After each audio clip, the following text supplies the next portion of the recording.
Turn your What's lights that, on. John? Yeah. Okay, we're good. It's 6:31.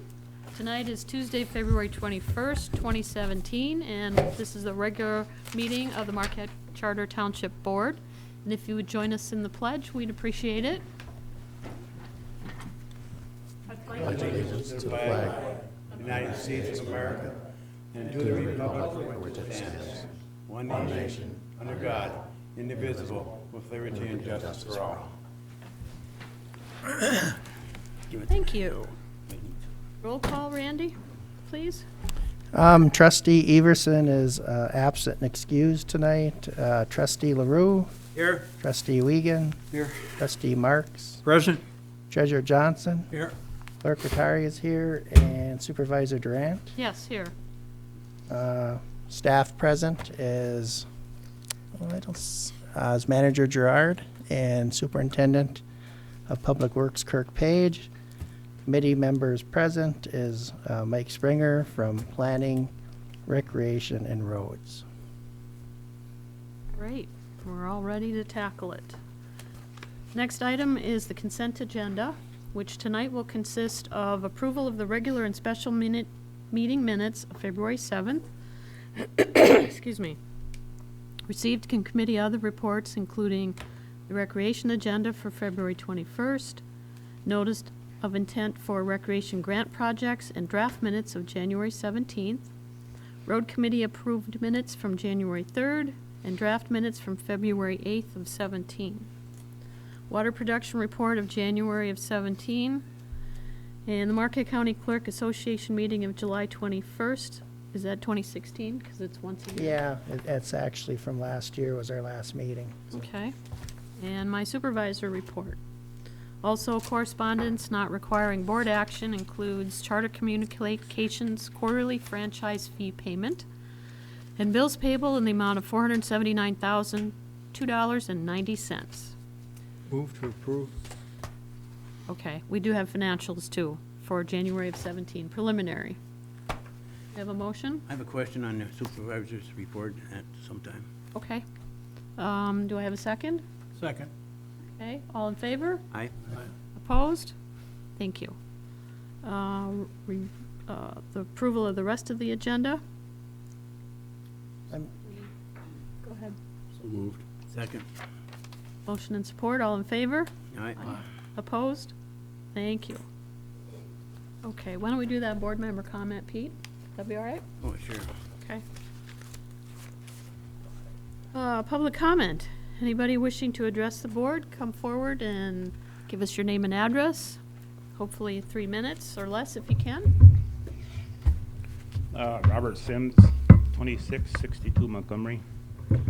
I wasn't going to say nothing until the article in the paper, and I have a few things to say. First of all, in the budget, in previous meetings, you're talking about hiring our person for the township because the work's not getting done. Well, you're sending Janelle Ruff over to the fire hall 2 or 3 times a week. And, you know, and it's been going on for a while. She's not a member of the department. She didn't have a physical exam. She's going on fire calls. And she's not covered under the fire department's workman's comp. That's different from the township's workman's comp. So I'd like to know what kind of liability is the township in for that?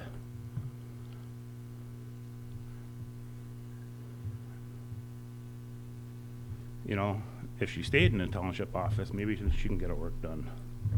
The other thing I'd like to say is the general fund owes the solid waste fund $200,000, over $200,000. When will this be paid back? And 2 years ago, under Randy's goals, he was supposed to find a place for the leaves. He said he was looking on Wright Street and other places. Well, watching the board meeting, when this has been brought up before, nobody wants to do anything about it. I think it's about time to be done, you know? And I think it's this money should be paid back before you hire anybody. You got $20,000 in the budget for engineering for the Lions Field. Why wasn't that engineered before you started? You know, you had a pitcher, and that was great, but, you know, the ice rink's been moved, and nothing else has been done. The warming shack, but that took almost 3 years. Right? And you got Ron, who needs help over the fire hall. I'm not gonna say, I don't think he does, myself. But if you look at, and I got documentation here, if you looked at it, you know, he's running his business from the fire department. He's writing reports. He's got a business card with the phone numbers on it.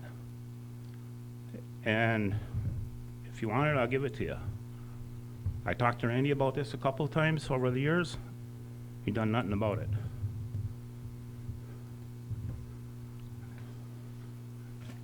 And I like to talk about 9A. And there's one more thing, or two more things I want to bring up. You spent $62,000 on a generator because Ron wanted a communication center. When that building was built, it was designed for the smaller generator. Ron had input. He never said a word about a communication center.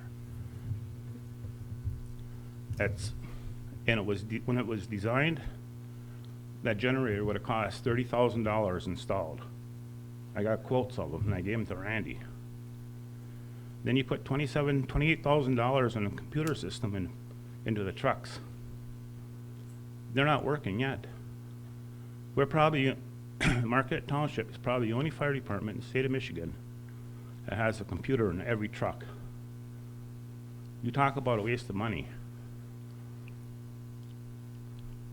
And before, we talked about buying that land behind the fire hall for expansion.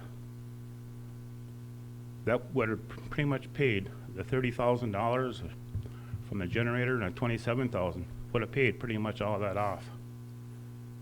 You know, I think right now,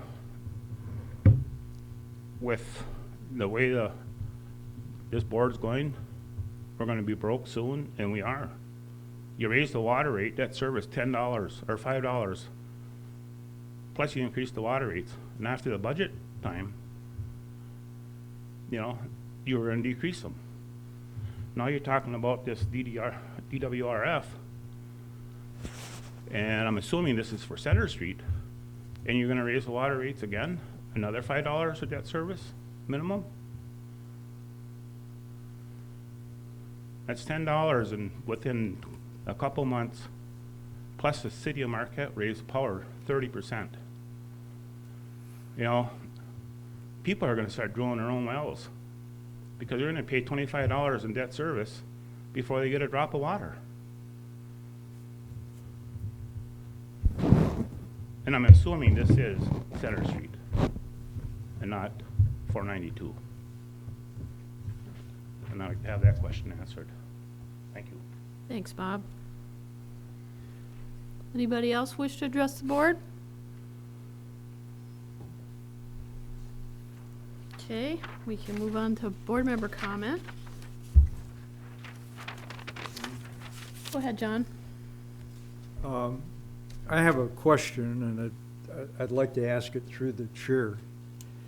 At our February 7th, 2017 Township Board meeting, Township staff requested authorization to obtain easements from property owners along the proposed planned pathways connecting to the 2019 proposed underpass.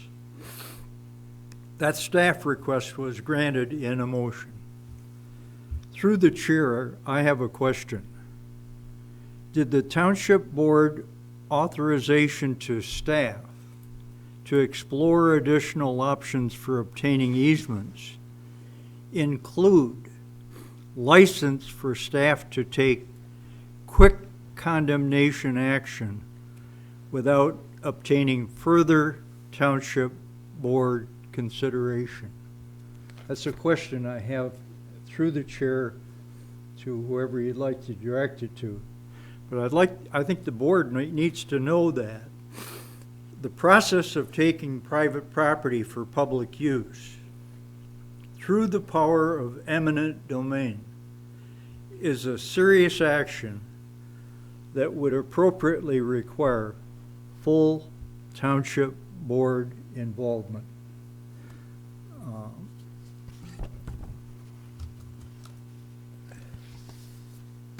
So the question is simple. What was given with that motion? Here's a copy for everybody. The way I voted for that was to start the process of looking into the easements. Randy, if you Sure. have a comment on that, I guess. Well, obviously, trustee Marks is correct. One of the options is condemnation, but that's not an option that we're pursuing. We have asked legal counsel to explore the process if the board were to decide to go in that direction, but that would be a board direction, be a board decision. We are engaged in communications with the ownership of the easement area that we're looking at, but it's not from that standpoint. So the authority that was granted to the staff doesn't include options of taking property by eminent domain. Staff does not have the authority to do that. That's a board action. Thank you for the answer. Mhm. Anybody else have any comments? Randy? Yeah, we had our clerks meeting last Thursday night, and we got a few items on our agenda. One was new voting machines, and I have to give the county clerk a very good accolades, because she managed to work a deal for the whole county, including Marquette Township, that we are not going to have to pay for voting machines on the first round. For the first 5 years, the money that was granted from the state, and I think from the federal source, will cover the machines for the first 5 years. And then years 6 through 10, there's a chart that each municipality will be in a yearly fee, and our yearly fee was around $1,600 for years 6 through 10. So I think it's going to be about $8,000, but I think it's a pretty good deal for a 10-year contract. And they plan to roll them out this year. The county informed me that they're going to have an election in August for county proposals. And so hopefully we'll get those machines and roll them out for that election. So I think that's a pretty good deal that our county clerk got for us. So, so the money that I had budgeted for the machines will be freed up. Good deal. It's nice to have good news. Dave? I talked to a resident almost a week ago, and he voiced a concern and a question. I told him I'd bring it up at the board meeting. He is questioning why we don't consider using property on the east end of the 5 acres that we have that's unsold yet. I'm sorry, on the west end of that 5 acres for a transfer facility for leaves and trash. I told him that I thought the manager was working on some various options, and I would make sure he got this as being one of the options and put it in his things to work on. I reminded him, and I guess I would have to say that there's obviously some costs invested in that when you consider the appraised value of the property. If we take an acre or two out of there for a transfer station, that's a couple $100,000 that we don't have for sale. That was it. Pete, did you have your hand up too? No, I'll get it after. Okay. Ernie? I attended as a representative to the Marquette Township Business Association today, and it was a good meeting and they talked about where they're going and what they're trying to do in that.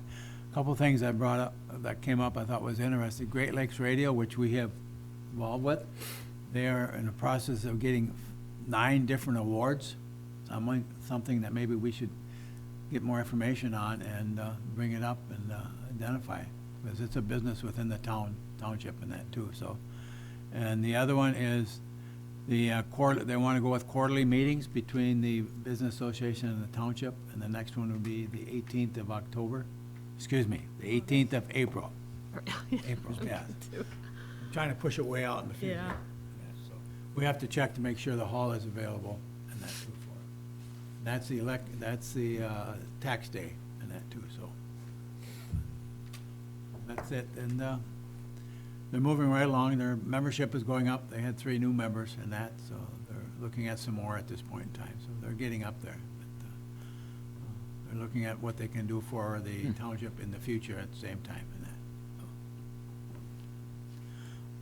that. I have a question too on, I'd raised this a number of meetings ago, quite a while ago, the water production report, to try and put it in a graph form, which would make it a lot easier to read and that. So I'm wondering where we're at that point in time. Start thinking about that end of it. That's all I have. Well, it's a good thing Kirk's here, then he can hear that. I got one more I forgot. Okay, go ahead. The township, Marquette County Township Association is talking about their annual get-together, called a banquet, back in May. And they just want to see if anyone here was be interested in attending that. So if you can think about it and let either Pete or myself know, so we can let them know and that. It'll be in May sometime. That You're just looking to who of us would be going, participate? so they can get back to them, so they know if there's enough to even move forward. Last year, there wasn't enough committed, so they had to cancel it. Now they're trying to take account. Okay, you want us to just let you know? Yeah, I would say by tomorrow, if you can let me know or Pete know, and we can go forward at that point in time. Okay. Hard thing about those meetings is they're on the same night as the planning commission. Yeah, that's right, I don't usually get to go with this. Did you want to ask me about the supervisor report? There wasn't much there, but The list of the dark store, do you have a list of the dark stores? I had asked Dulcie for it, Okay, actually. they're coming She's in? been out for a couple days. The notes, excuse me, is still on my desk to try to compile that. I had a couple people, I want to try to put that together for a meeting I'm going to this week, too. She did start putting that together before she left. See that you had a meeting with the sheriff, new sheriff, and since we had the contract, wouldn't you think it'd be better to have them come in before the whole board and talk and see We what the did, plan- we did invite them, yes. We told them when the meetings were. It was a really good conversation, just Randy and me and the sheriff and the undersheriff. And we'd been trying to connect with them for quite a while and weren't having a lot of success. So, yeah, they will. I just think it's one of them or important that both of they them. come here and see what the whole board hears what their plans are and how they want to approach different things and stuff like that. And on our upset report, when we get them, do we ever get any, how would you say, results of what they're doing, how they're doing with, from upset, we donate money? After the fact? Yeah, They- how they're well, working and stuff like Give that. us an annual, they give an Yeah, annual I just report. see what they're doing. Yeah. They give an annual report for the number of cases and how they were resolved. Well, I don't know if I even see one. Okay, I just thought it would be nice to have the sheriff and undersheriff come here and before the board, and they can introduce themselves and, Personally, I don't care if they do. He knows too much about me, so. We, when we suggested that, their eyes got kind of big and like, well, we might have some questions for you. And he goes like, what kind of questions? You can handle it. Stay home. We just said, well, just to kind of visit. And that's why I didn't know if he thought maybe he had to be prepared or what, so kind of caught him off guard. But yeah, they'll try to schedule that. I did a little summary of our meeting in my manager's report.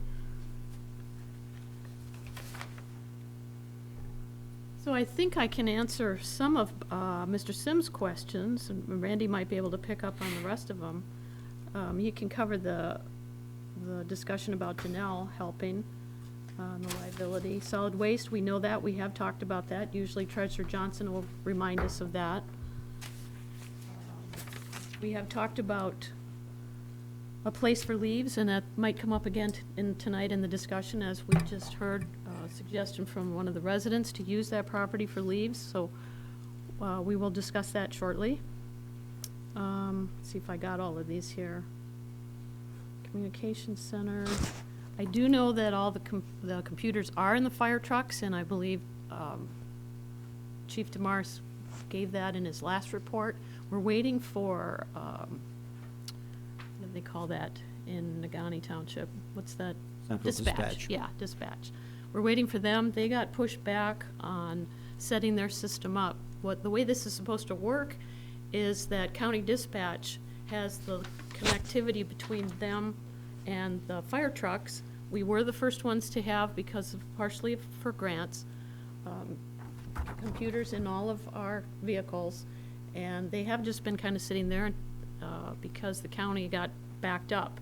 They had to actually pull all their equipment out, redesign the facility, and put back the new stuff, and we were told last meeting, I believe, that should happen in March, that connection will happen, so Marquette Township will be the first to have those vehicles ready and live. And the way I understand it is, as soon as a call comes in, everything is more automated. They don't have to, the firemen don't have to go to their maps, they don't have to look at, they don't have to even know where they're going. It's gonna give you, it'll give you a GPS map if you want one. It'll hone in on exactly where the spot is that the call's coming from, which is great for some of our northern areas that are kind of remote. That should help a lot. So I expect for our next report in March that maybe the chief will have a little more information on that for us. I'm not real sure about the property behind the fire hall, and we will talk about the DWRF tonight in Trowbridge, so that's coming up next too. So Randy, did you have any more information maybe to? First of all, everything that's been done has been done with board concurrence and following a board action. With regard to how I'm assigning my staff, that's my business. The individual that Mr. Sims brought up is a certified fire officer, has been a member of our department in the past, and I'm assigning her to cover when needs, so we have the adequate response. With regard to liability, she's covered under all of our township liability. With regard to filling a position, I'm not sure what he's referring to. We're not filling any position that impacts that particular individual. The board, in the budget process, approved a new second planner position, which is totally different than what she is doing. So I guess I'm not sure where that was coming from. With regard to being the only one in the state, I'd be real happy to be the only one in the state and the first one in the state to have that system in place. So we apparently have differing opinions on that. Well, if I didn't answer them enough, Bob, let me know. Give me a call or an email or something, and I'll try to follow up with. Okay, that's fine. The only other thing I wanted to mention was the joint meeting, like Ernie said about MTBA, is April 18th, so as long as that's on your calendar. It's a Tuesday for lunch again. And if we have any folks who are interested in the Board of Review, being a volunteer, or the Downtown Development, the DDA, both of those committees, volunteer committees, are active, and they don't meet a lot. The Board of Review, the biggest impact is in March. There are quite a few meetings in March, otherwise it's just 3 more times a year. So it's not a big commitment if somebody wants to participate in township government a little bit. It's something to put on your resume. So that's all I had. We can move to number 8 is forum discussion. We don't have one tonight. We can go right into unfinished business. I wanted a comment on that, 9A. Yes, I wrote that down. So 9A is consider contract renewal for realty brokerage services. Bob, did you want to speak before we talk, or wait till we're finished? No, never mind. Okay, if you want to come up after we talk, that's fine. When we put this on the agenda, it involves the real estate contract for the property across the hall, across from the old hall off of 492. And the Realtor has asked for an extension or a renewal of the contract for that property. And I wanted to have a discussion as to what we want to do with that property. I think that's very important. Obviously, as was mentioned already from one of Dave's comments from a resident, is the leaf issue has been talked about ad infinitum here. And we know that might be a business or two that would like to expand into that area. So I'm kind of interested in getting board opinion on what we should do with that property. Now, we know Dan's not here tonight, and I don't have any input from Roger, but Dan did just say that, this is not part of a vote, but I wanted to share his comments, that he thought we should just hold off on any renewal of contracts and talk about the property itself. And I told him that's what I had intended for tonight anyway. Whether we agree to do a renewal, that's up to us. You know, if somebody wants to make a motion, that's fine. But I'd like to have a little bit of loose discussion on what we think we should do with that property. Put it else, split it up, move the road. We've had it recommended to us that we change, or it was gonna change the direction of the road. We need to either pave it or get rid of it or do something with it. We could separate it from the property itself. We could pull a couple acres off. If 906 is interested, save some for them. We could add some to Schwemmwood Park. We could go again and just try to sell the whole property. It's valuable because it's on a corner. It has multiple uses. It'd be nice to have it on the tax rolls. So I threw a lot out, if somebody else has any more ideas, but I'm looking for input. Dave? I would have a question. If the contract was renewed and 3 months from now, the board elected to pull an acre or two off the west end for a transfer site, does that affect the contract, or is it just? I would think we could write that in and see if that would be amenable to whoever might be interested. I don't know how reasonable that even is, considering the cost of the property and its value. That would be something more the residents would have to really express their opinion on that, because I think you'd be talking $150,000 worth of property to transfer trash. The other thing that came up with that locale too is, if it's gonna be more of a transfer station too, do we wanna, would we put up a fence? If someone were to build next to it, if we pulled 2 acres out and say a condominium or some kind of development went next to it, are they gonna wanna have trash next to them? Much less the development from the old carpet store, So, again, that's a corner lot, so it's pretty valuable. Obviously, Well, it'd be an I opportune guess that was spot. what the suggestion about moving it all the way to the west end of the property was. It would get the traffic, his comment was that it would get the traffic off of the highway and get them on that access drive, the lineup, so it wouldn't be such a hazard to the traffic, but And it just limits our, I think it just boils down to the Park. cost of setting that much property aside. What's the value of it, Lynn? that's a Randy question, he might know. Value? Since we Well, had the first question, was there any definition of where on the west part of the property it was talking about? I mean, that takes in a large I area. just believe he was talking the furthest Away from the, on the west end there by Walmart.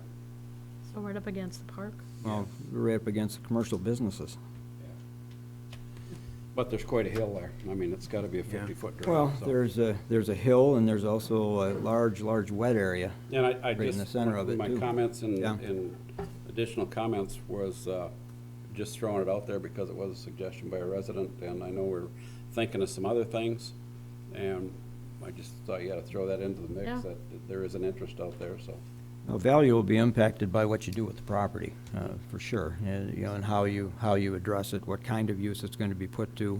If it's going to be put to a residential use, it's going to, the property's going to have one value. If it's going to go to some other kind of a commercial use, it may have a different value, depending on what that business is. So, What's it zoned for? appraisals, it's zoned general business development.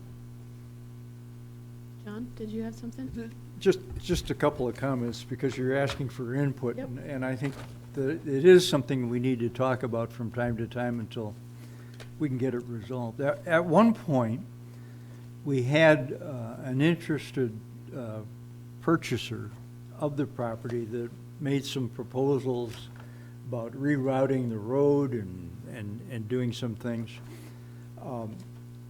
My only question at this point is, has there been, have we pursued any further negotiations with those folks? Do we know any more about what their intent is? Because what they were proposing was pretty interesting. And so as our representatives, both, I don't know, at the township level, I don't know, I guess it was limited, but with our agent, that we were, is there a contact being made, and has that since fallen off and it's no longer an interest? They no longer have an interest. It was a good proposal at the time for us to consider. The other point, and I guess we'll get a comment from our agent, but any time that you have a piece of property that's in an area as evolving as this is, putting a transit site on the same property is going to take away from the value. I mean, there's just no question about that. And I know that Dave understands that as well as I do. But the point is that we do have to pursue if we can find another place. I wouldn't want to drop it here in this location if it was going to encumber any negotiations that we had and discourage a purchaser. I think it would, if we talked about having a transit site there. So, and that's difficult for residents to understand because they're anxious for us to have one. So all of that being understood and talked about needs to continue to be talked about, but this is not really, in my mind, the location for a transit site. It's going to take away from the value that we need to achieve for our taxpayers. Thank you. Pete? By the location of it and what's around it, it'd be nice to have it there to dump it until we sell it or something like that, but I don't think that's the use that we should be thinking about there. And as far as what we should do with it, I think we should sell it. Get it what's it's worth, sell it, and leave somebody develop it. If we don't do it ourselves or something, because we have no use for it right now. We could take that money and probably buy a lot north here or west of the fire department, because when we first talking about the fire department, what was supposed to have been on there is an office for a police officer, and that was just, wasn't put in there at all. And I think I'd much rather sell property like that and get more property that's going to be useful to us in the future. Dave? I think you got to remember, and I'm pretty sure I remember this correctly, that when we initially built the township hall, that property was going to be sold, and the proceeds were going to go to pay the building off. And I think we got to keep our eye on that, because that's what we told everybody we're going to do. I don't personally have any problem with relisting it, but I think we need to keep an eye on the fact that we told everybody we were going to sell it and pay off the building. That's a good, do what we said we were going to do. Did you have your hand up? I think I was just following up on Dave addressed it, that going way back in our time, anything we sold on the two property was to go help pay off this building. So Exactly. we have less bond and indebtedness to the residents of the township and that too. So. And that is what you did with the former hall. And we have to follow suit. I think the biggest question I have is, can we foresee any use for that for the township? If we can't, then I think we need to put it back on the block to be sold and that. And I can't see us using it unless we want to make it a park out of it, and I think that's going to be a very expensive park and that. So that's my personal feeling. Well, from the standpoint of a park, remember, we did purchase the property to the west of that wraps around Walmart. So we have adequate property in there for park purposes. And, you know, and I agree, and I have from day one to sell the property. When I say retain the road, keep the road. That's always been part of the Right. discussion. That can all be part of it if we get down to that point. Those are the negotiating items that we can talk about at that point in time, too. Okay, let's hear from Steve then, if you don't mind, Steve. Sure, thank you. That's an update. Thank you for having me tonight. Just to let you know why I'm here is about the extension. I talked to Roger a couple weeks ago. We could have possibly just gone to Lynn and Randy, but Roger felt it would be in the best interest of everybody to go through the board. So I said, absolutely. I gave Randy a call a couple weeks ago, asked him to put it on the agenda. He said, Steve, you went through some heavy vetting. First of all, to get the listing, he said you got a unanimous decision to have the listing. I'm hoping that you won't have a problem. He's not here to verify that, but that's what he said. I was going to say, well, Roger looks different without a tie, but I guess that's Kirk down there now. But anyway, to answer a question, Dave, regarding your question, I think there's some other property that's around the township that we could possibly acquire that would be at much less cost. In fact, I just sold a piece of property, a little less than an acre on Northwoods Road, wide open, $10,000.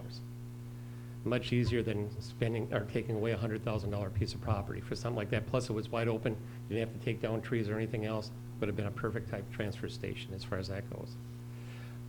We have, like I said, we did sell to 906. I know there was discussions before. 906 was very complimentary of the work that we did. We did, I think Randy knows, we went the extra mile on it also. We dug, and actually with Randy's help also, we found some old prints that they really needed to have in order to move forward with their building. I not only had, at my cost, had copies, and there was a big, huge bunch of plans that you had, made copies and also digital copies for them. They truly appreciated it, came back to me, and also thanked me for what I did, the professionalism, the way I handled it. And they said, if there's anything that I can do for you down the road, please let them know. And I want to be able to carry that on to the property across the street. Unfortunately, like I said, the property across the street was part of the whole listing up until October or early November when it was actually split off. So I really haven't had that listing for that whole year. It's only been really I know it's been the whole thing, but it's been only 3 months on that property. I know there's a question on pricing. And I think, yes, I think that's something that we have to address. We put a price on it of $500,000. I think we need to look. There was an appraisal that was done on it a few years ago that was considerably less on it.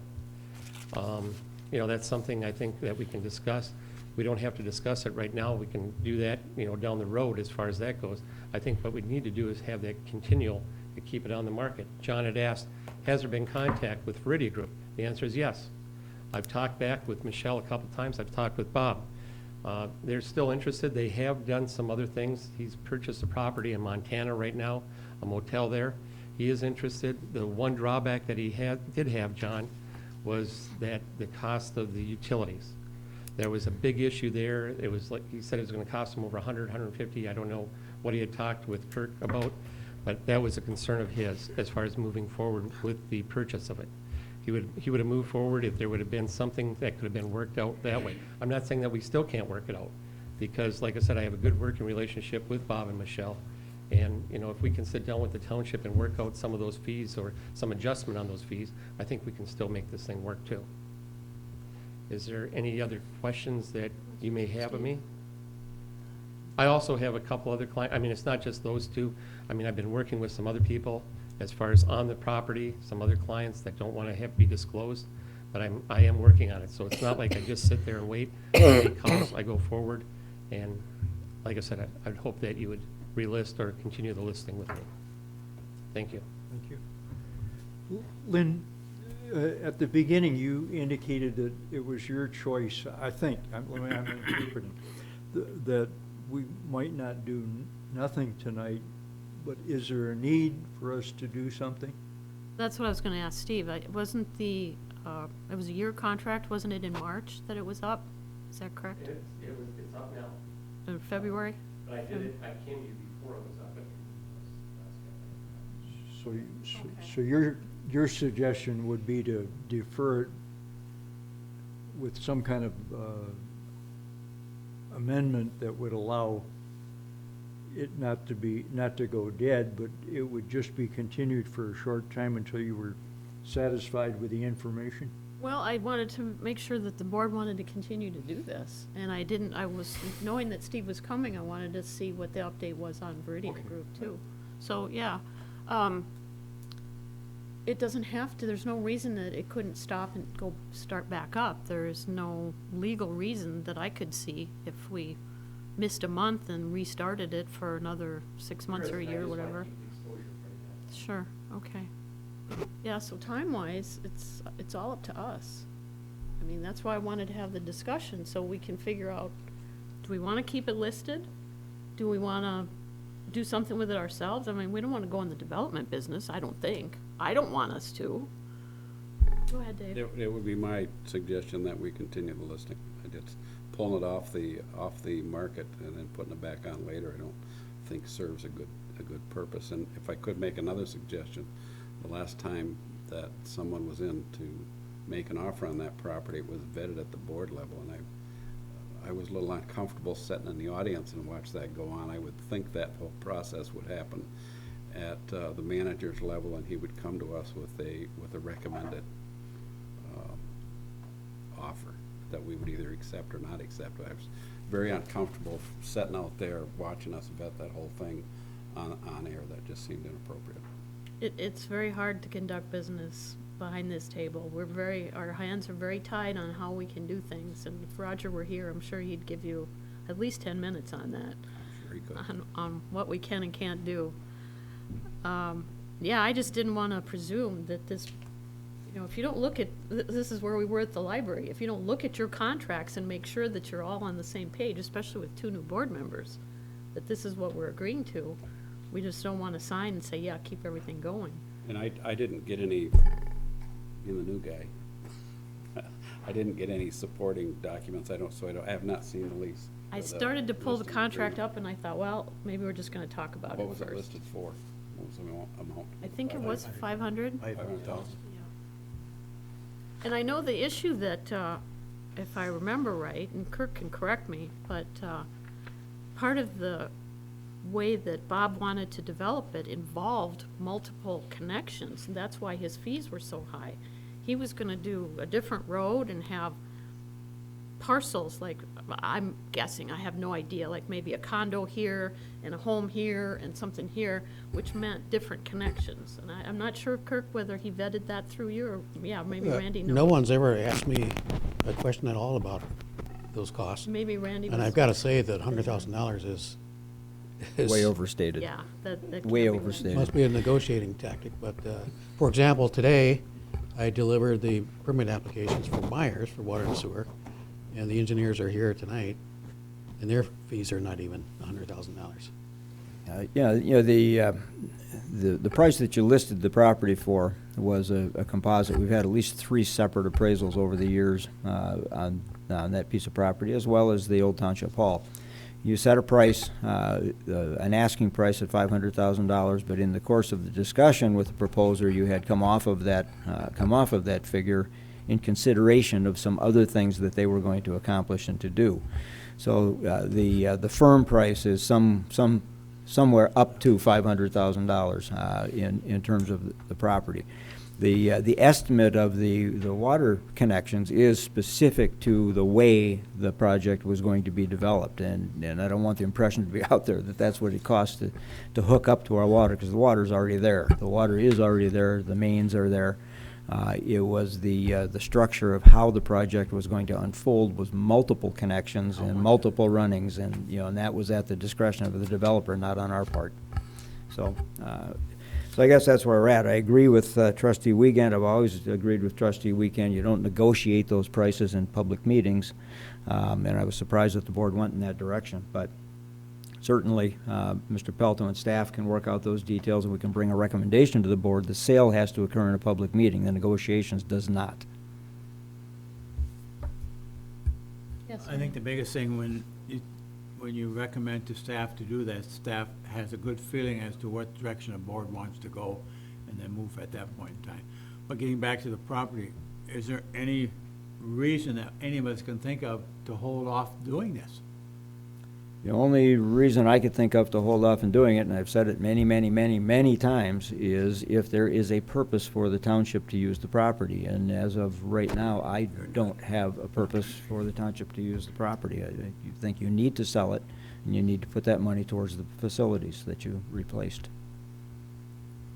I feel the consensus of the board just listening would be to sell it and take that money and pay off the loan. I feel emotion coming out. Go for it. What kind, Mr. Clerk, what kind of motion would you be looking for? Whatever at the board's pleasure. Work with the manager. I move to renew the contract with An extension? an extension or renew it for what time period? He likes. 1 year to Realty Brokerage Services? Look Realty Services for 1 year. Is there anything else in the motion we need to put? I don't think so. Second that. Motion and support, anything else? This,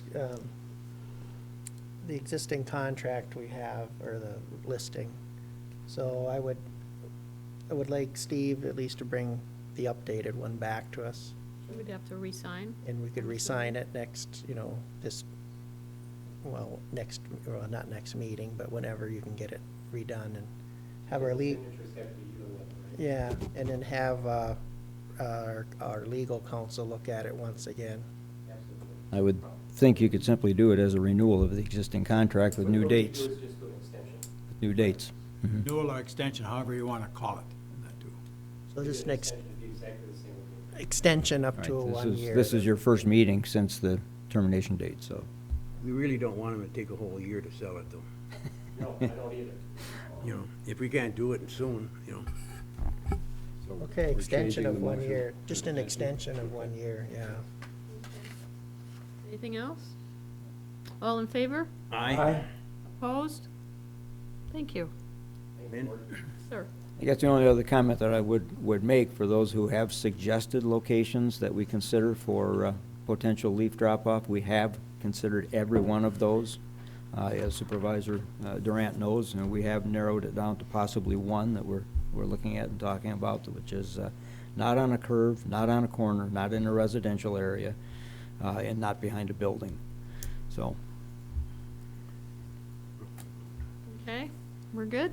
All right, thanks for coming, Steve, answering those questions. Bob, do you want to speak? No. Okay. New business, consider DWRF Bond Council Services proposal from Miller Canfield. You want to take that, Kirk? Sure. You have in front of you tonight a proposal from Miller, Canfield, Paddock, and Stone to provide bond council services to Marquette Township for the proposed issuance of revenue bonds for our drinking water revolving fund project, and that is the Trowbridge project. The bond council is required by state finance laws, and Tom Colas is a recognized expert in the field. He's worked on several township projects and has provided outstanding services, and he works closely with the township and the financial advisor. His fee is fully eligible for reimbursement, and a payment is due at closing to roll over into the loan, so we have no actual out-of-pocket expenses. And I recommend acceptance and approval of the bond council services as outlined in the letter from Miller Canfield for an estimated fee of $22,500. Yes, Randy? yes, the only comment that I would make, and I know the board is concerned about this, is that the bond amount that has been proposed is $3,265,000. By approving that bonded level does not necessarily mean spending that bonded level. That's up to that as a maximum. So as project unfolds and decisions are made, it may not be that. Bernie? This is just the start of this whole thing. It has to do with A, B, C. And going through this, trying to see it, I don't know if you've added up all the figures, but if you add them all up, it comes to $324,066.63. That's for bond services, advisory services, construction, and administration costs. Right.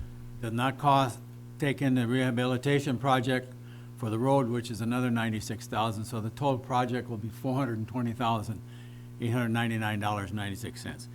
The question I have, and which I am very concerned with, when you start talking like construction, observation, administration costs of $290,000, to me, that should have went out on bids. There's a heck of a lot of money sitting there. I don't know if it come in less, more, or equal. But to come up to us and say, we're gonna have to spend $290,000 on engineering costs and not have an alternate bid type to look at. I don't care if we use these people the last 10 years, that's too much money to just vote on that at this point in time. And I went through and looked at this 2 or 3 times in that, and we're at the point where, I don't know, and yeah. And I think I gotta go back to the question that Dave raised last meeting, I think it was the meeting before. How old is the pipes in these roads? Do we have to do them all at one time? Are they all the same age? Or can they be put off in time, which we're gonna save money? I've not heard any response from anybody concerning that at all, and that. And when we're talking about spending almost $324,000 of that dollars, plus $96,000 of the millage dollars, and that, some of these questions need to be answered before I'm gonna vote for it, and that too, so. Randy? I agree, and that was the discussion at the last meeting, and the board made a motion to go forward with UPEA. And that's where we're at. The only problem at the last meeting, we had no dollar figures associated with this at that point in time. True. No dollar figures came forward at that point in time either. True, to but- make any hard decisions on. But the question of the consultant was addressed by the board, and now this is the result of that action, is the estimated cost that's coming back to you now. Dave? I have a couple questions and then a whole bunch of comments. First question is if you award 10A through 10C, and the amount of the cost of that construction is reduced significantly, does that impact those amounts other than, because I know there's a base price and then it's so many cents per $1,000. If that amount is reduced significantly, does it affect any of those prices, the per thousand charge or any of that? Or I'm assuming it's some kind of an open-ended contract? Well, it's the proposal that you have before you is predicated on a specific length. I think it's 10,000 and some feet of water main, and if there's less than that, then there will be less construction administration and less oversight. So I would Well, suspect that the fees would be less as well. So the per 1,000-foot fee would lower, the base fee would not change, is what I'm assuming. I And would I'm expect. Do I assume the same thing for the bonding services? Bonding services probably would not be impacted because the bond, it doesn't matter whether it's $10 or $10 million. It's, the process is the same. Well, It's not really predicated on cost other than the insurance I part. think the bonding services. well, basically the bond attorney, and are we gonna do like all these at this very same time? Is that what I'm hearing? That's, the impact on those two consultants would be, if it's strictly the size of the bond issue. So it would make a difference. So But I think it you're reaching would the point reduce where, if the price- if the where, cost you know, was less. Well, we do have UPEA representatives here. Yeah. They may want to jump to the podium and engage in the discussion as well. They might be able to answer some of these questions for you. Let me interject 1 second. Randy, we've got 3 different items, and they're all interconnected. Do we have a problem? We can do separate motions. We have a problem with talking about them all at one time, since they're all I kind of just interconnected. take them at once. It's cleaner to do them all at Motion once. Can be yeah. separate. I Now, just wanted. we did break them separately into separate actions because some of what I have is coming out of the road millage. So that's why I broke it out separately. Okay, just really quickly, regarding the construction observation and admin. We just basically talked to contractors and found out that the construction's gonna last 175 days. we just put a couple guys out there. You know, if it comes down to it and it only lasts 160 days or 150 days, we can adjust our fee down that way. But that's how we came up with the fee on that one. It's gonna last 2 years, you know, 4.5 months in 2017, 3.5 months in 2018. Yeah, that's,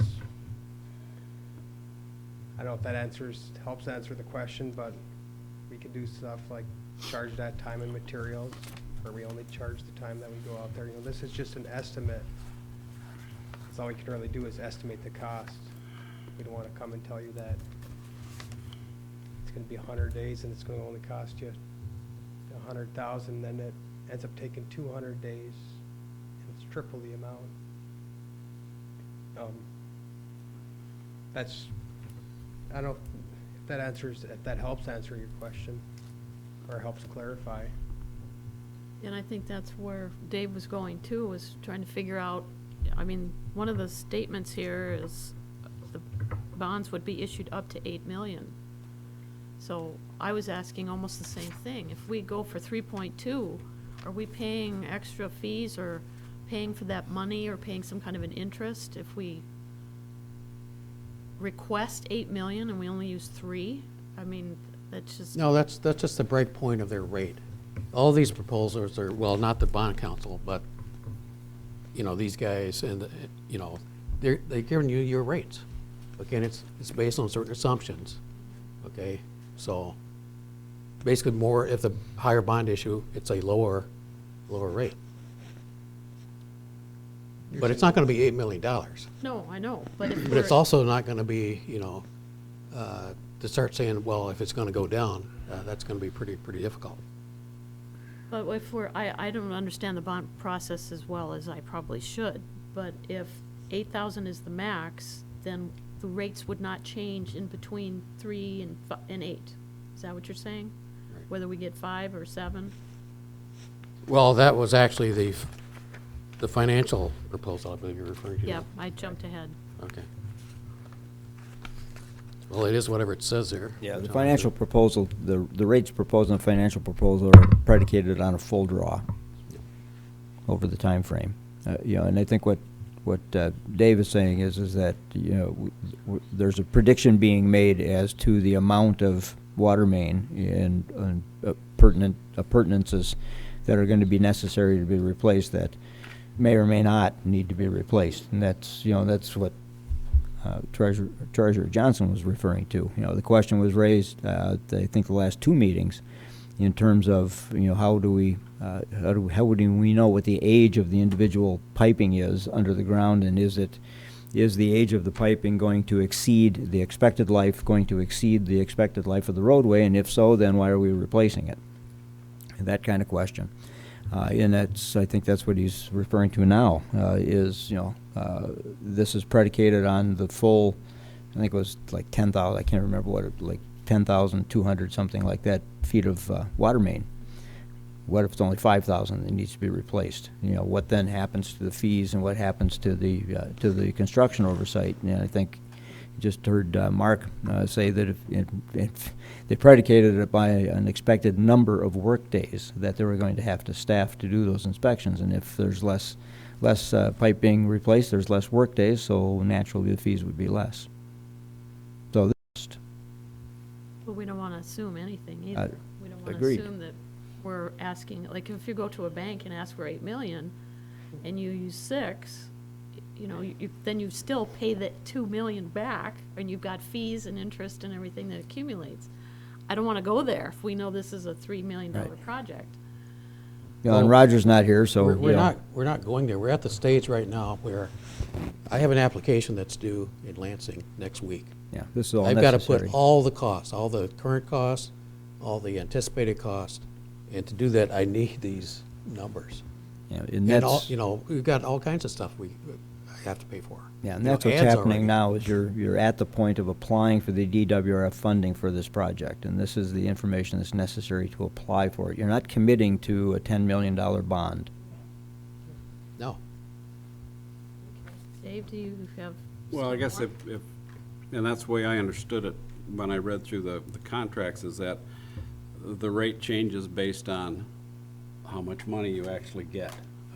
Because there's a base fee, I think it was $3,900, and then it's 75 cents per $1,000 Beyond. that you Correct. bonded. Per thousand. And you can make the same assumption with UPEA's work. If you do half of what we got on our projection, the price is going to be considerably lower because they got half as much time.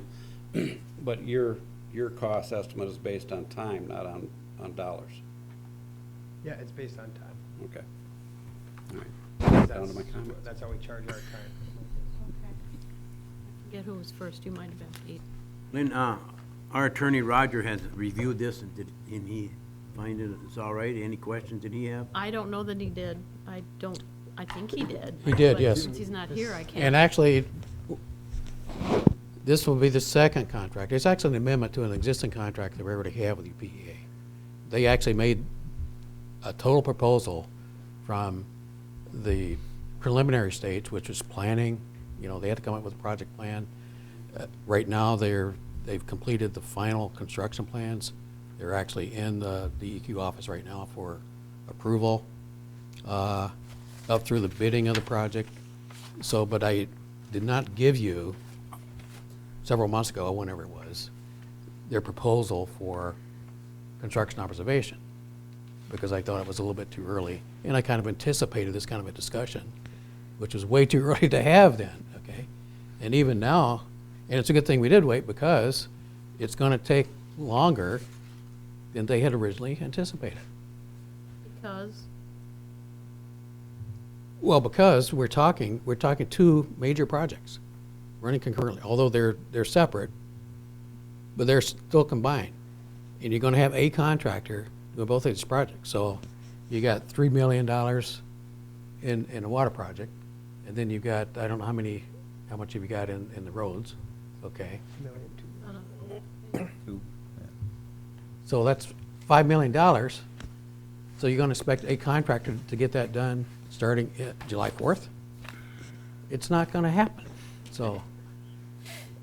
so what about Dave's questions about, how do we identify, and maybe this isn't the time, maybe we wait until this is already approved from the DEQ.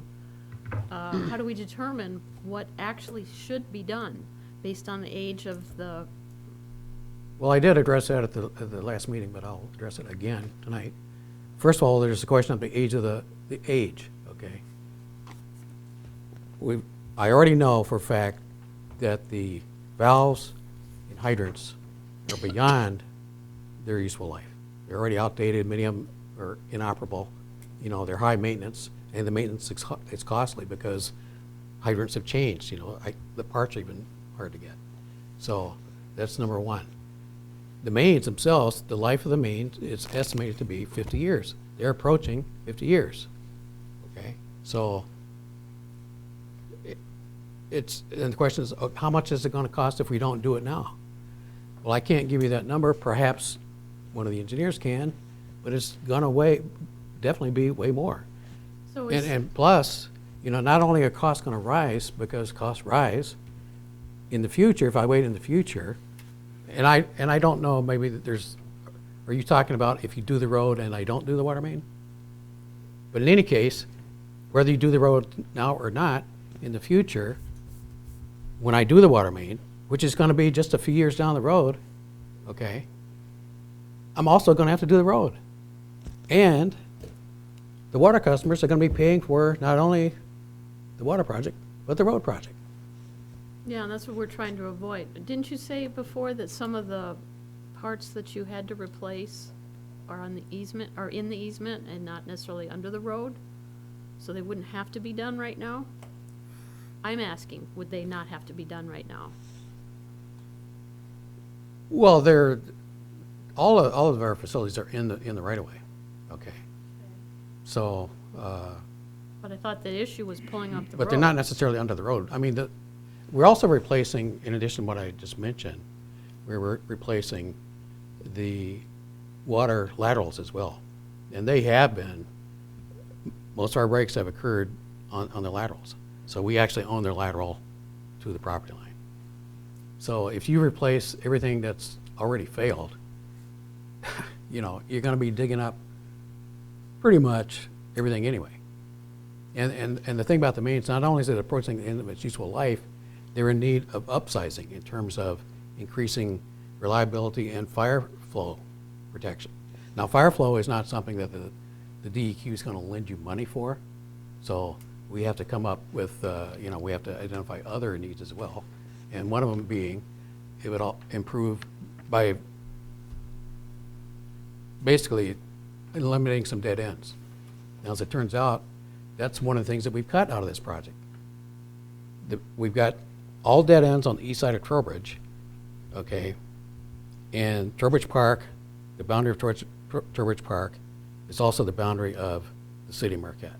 So there's no right-of-way, there's no easements, so we would have to purchase or acquire easement from our property owners on our side. You know, we don't know if there's rock or, you know, what it's gonna cost. And then we'd have to actually construct that. So we've eliminated that. And furthermore, you know, the original study that we had done, the reliability study, identified all of Trowbridge Park, you know, as the most efficient part of our whole system for a variety of reasons that I've already mentioned. Well, we're not doing all of Trowbridge Park. We're only doing that portion related to this year's road project, which is less than half.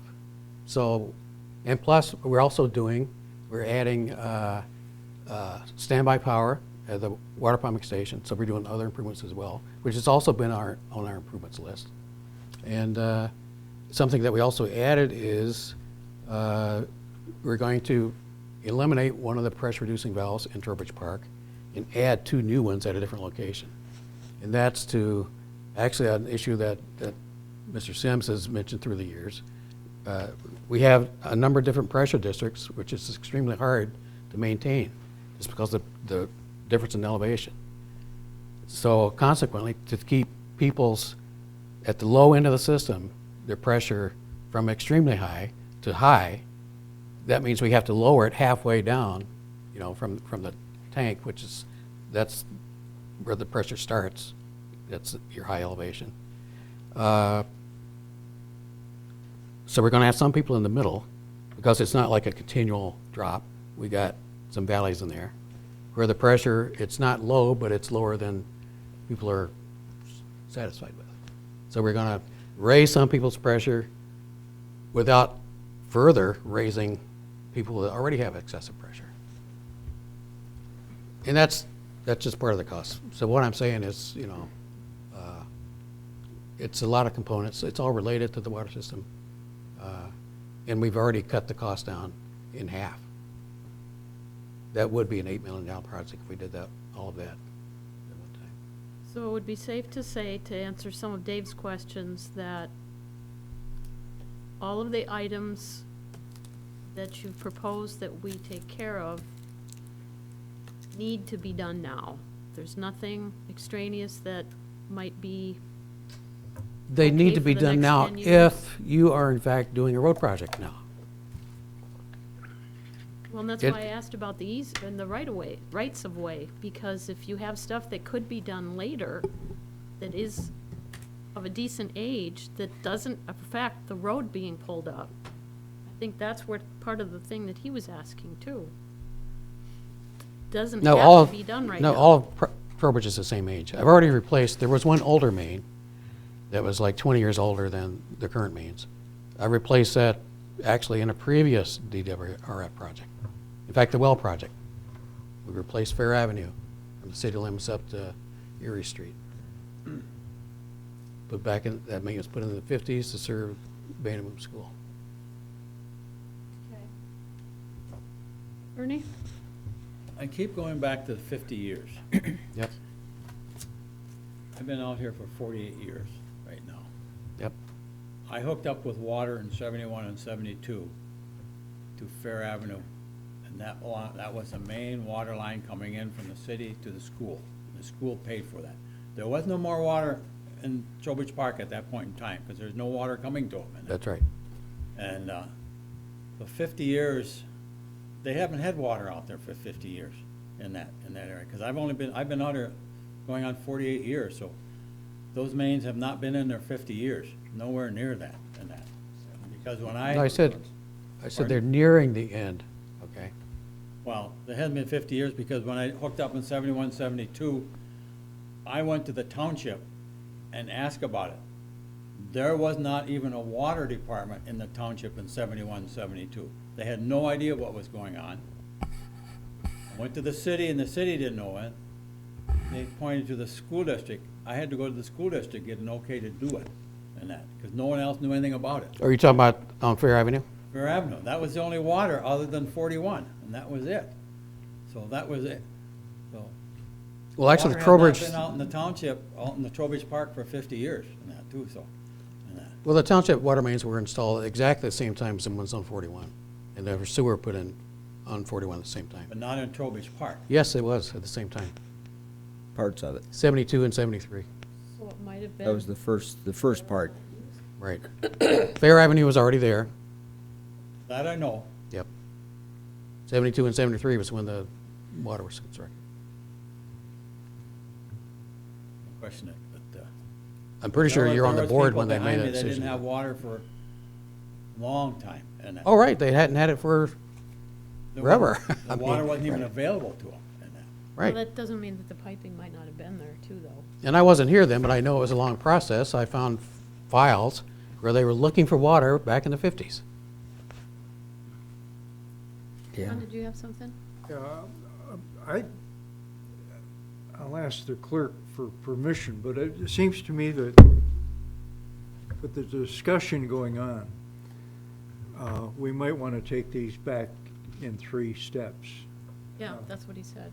Okay, and so with that, I'll make a motion that new business A, that we authorize the DWRF Bond Council Services proposal from Miller, Canfield, Paddock, and Stone. That's not so complicated. I support motion? that, I support that. Yep, motion and support. We gotta put the dollar amounts in there. It'd be $22,500 for that proposal. This is the proposal. Okay, Gonna vote? yes. All in favor? Aye. Aye. Opposed? Nay. Okay. Mark, did you want to add something too? I was going to ask you that before we voted, but, Oh, I was just gonna say, along with Kirk, that, yeah, we had originally cut this, I think it was back when the road millage project just started. We had looked with Kirk Page, and it was, I think all the Trowbridge Park was on the list for that reliability study. Yep. It was $8 million, so we took the top 6 highest priority streets, and that's what this year's project entails. So it kind of already has been cut down, just to feed on to what you said. so that was one of the questions that Mr. Sims asked. Can you identify those streets for the public? Or maybe Kirk knows? Yeah, I think you have a map on the back of B. I think it's part B. The last page, I believe, has a map. My name's Scott Sweenor. I'm with UP Engineers. I was with the state of Michigan, DEQ, for 20 years. Scott. So I'm pretty familiar with the. Get closer to the sorry microphone about or that. you can't get heard. In one of my documents here, I can show this to Mr. Sims. It has all the streets showing the 20,000 feet of main that would be proposed to go in on this project. Center Street is included. This is not 492. But we got Center, Norwood, Huron, Granite, Summit, and Fair Avenues are the roads that are included.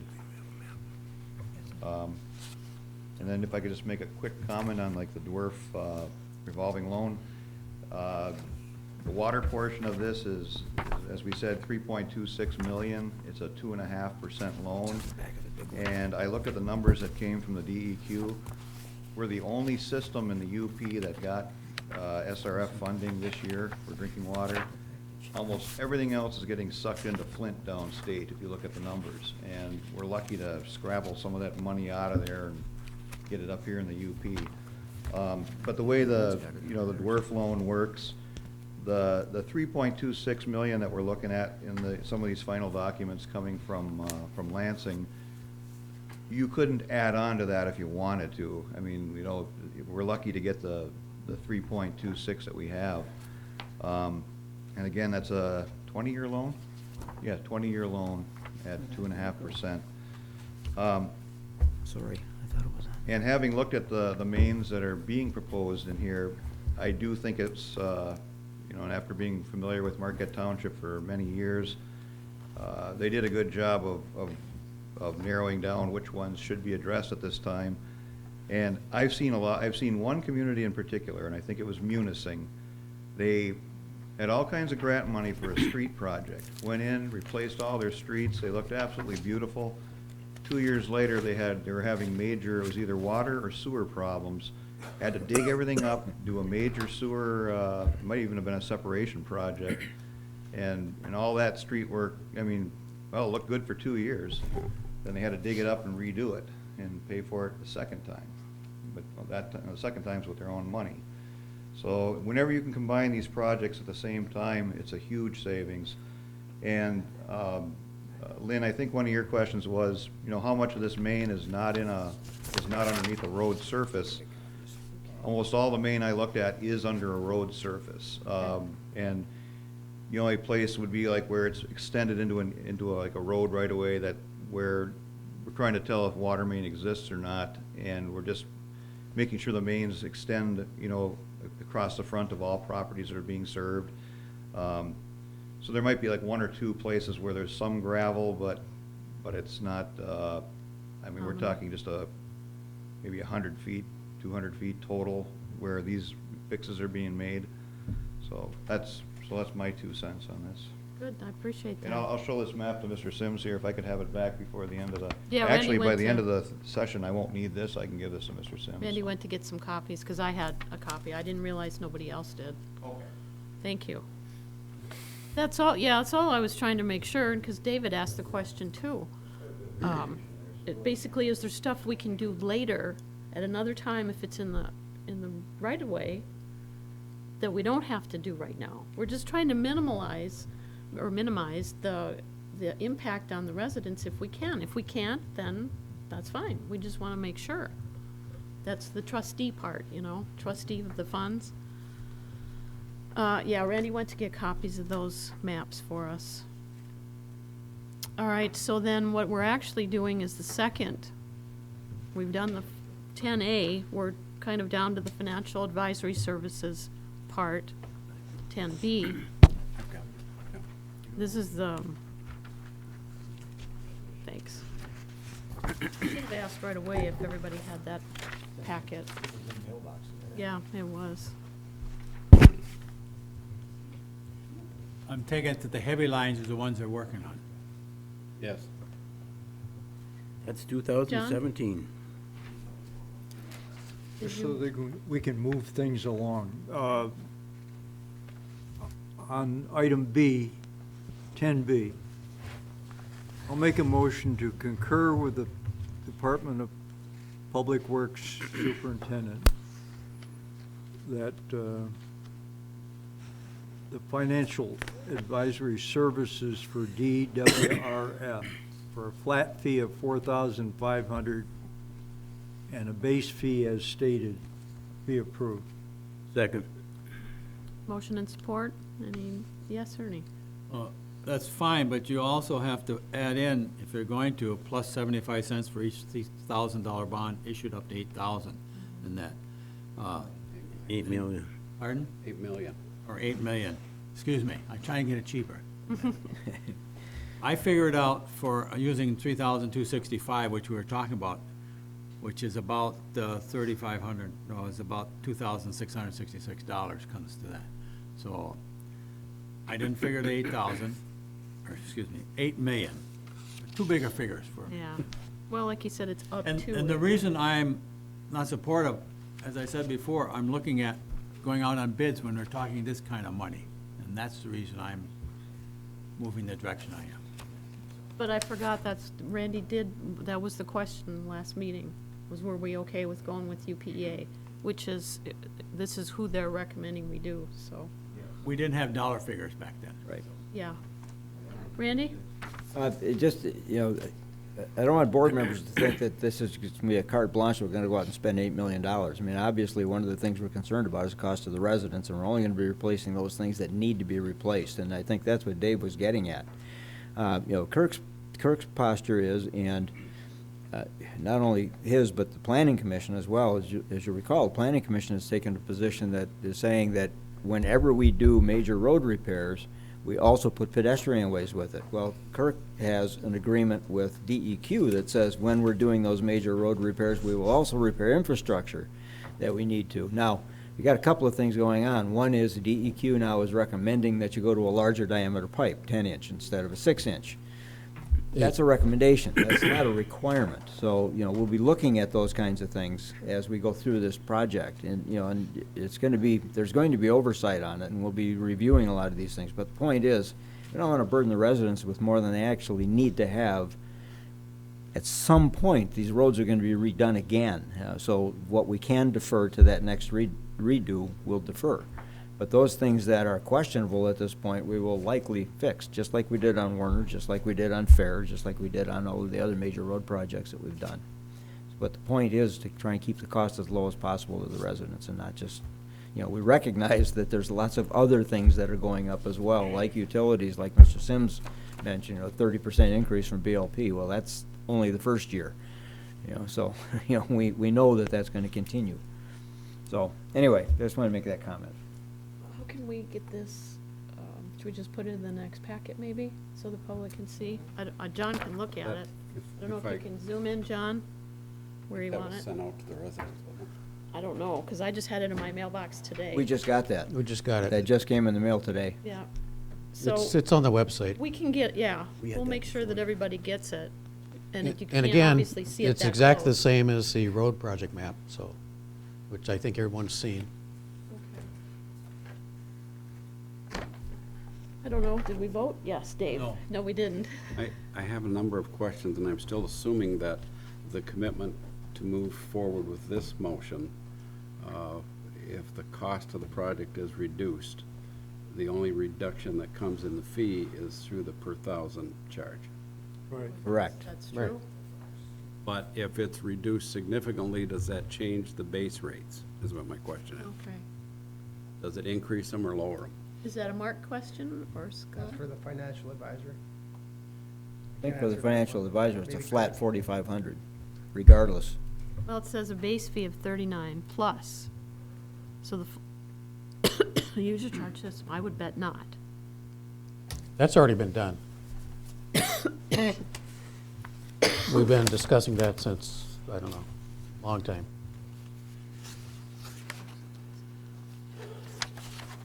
Because this isn't time and materials, correct? No, this is actual cost. So these are flat fees that I would think are not gonna change. Yeah, this is an actual cost. So the user charge system is already complete. Remember, you also had you had a phone conference with Mr. Stouter at a board meeting. So really, the only new thing is the actual bond financial advice. That's one. Did you have another? I have tons of them. Just go ahead. Go ahead. Yeah, I guess if, Okay, the first question I have is the fact that we're considering a $4 to $4.5 million project here, and in my estimation, we do not have sufficient information to move forward. And I realize that we're not giving authorization to move forward with this project tonight. This is just authorizing the studies to be done. But the problem I've got with the information we're getting is we're looking at 20,000 feet of water main, 10,000 feet of laterals, and 40 gate valves. And we don't have a real good idea of what the life expectancy is. And the lack of information today caused me to go online and look up ductile pipe and see what the life expectancy is. And according to them, it's some 100 years based on resistivity studies. Based on the alkalinity of the soil that the pipe is in, they can last up to 100 years. And somehow we've come to 50 years. And I wonder how How we've arrived at that number, is it based on the type of soil we're in? This is the information I think we need to make a judgment call on how much money we're going to spend associated with this road rehab project. Once we determine what the rate is, and I think right now by the DEQ document that I looked at today, they said we started in the mid-70s with the water project, which makes them 42 years old.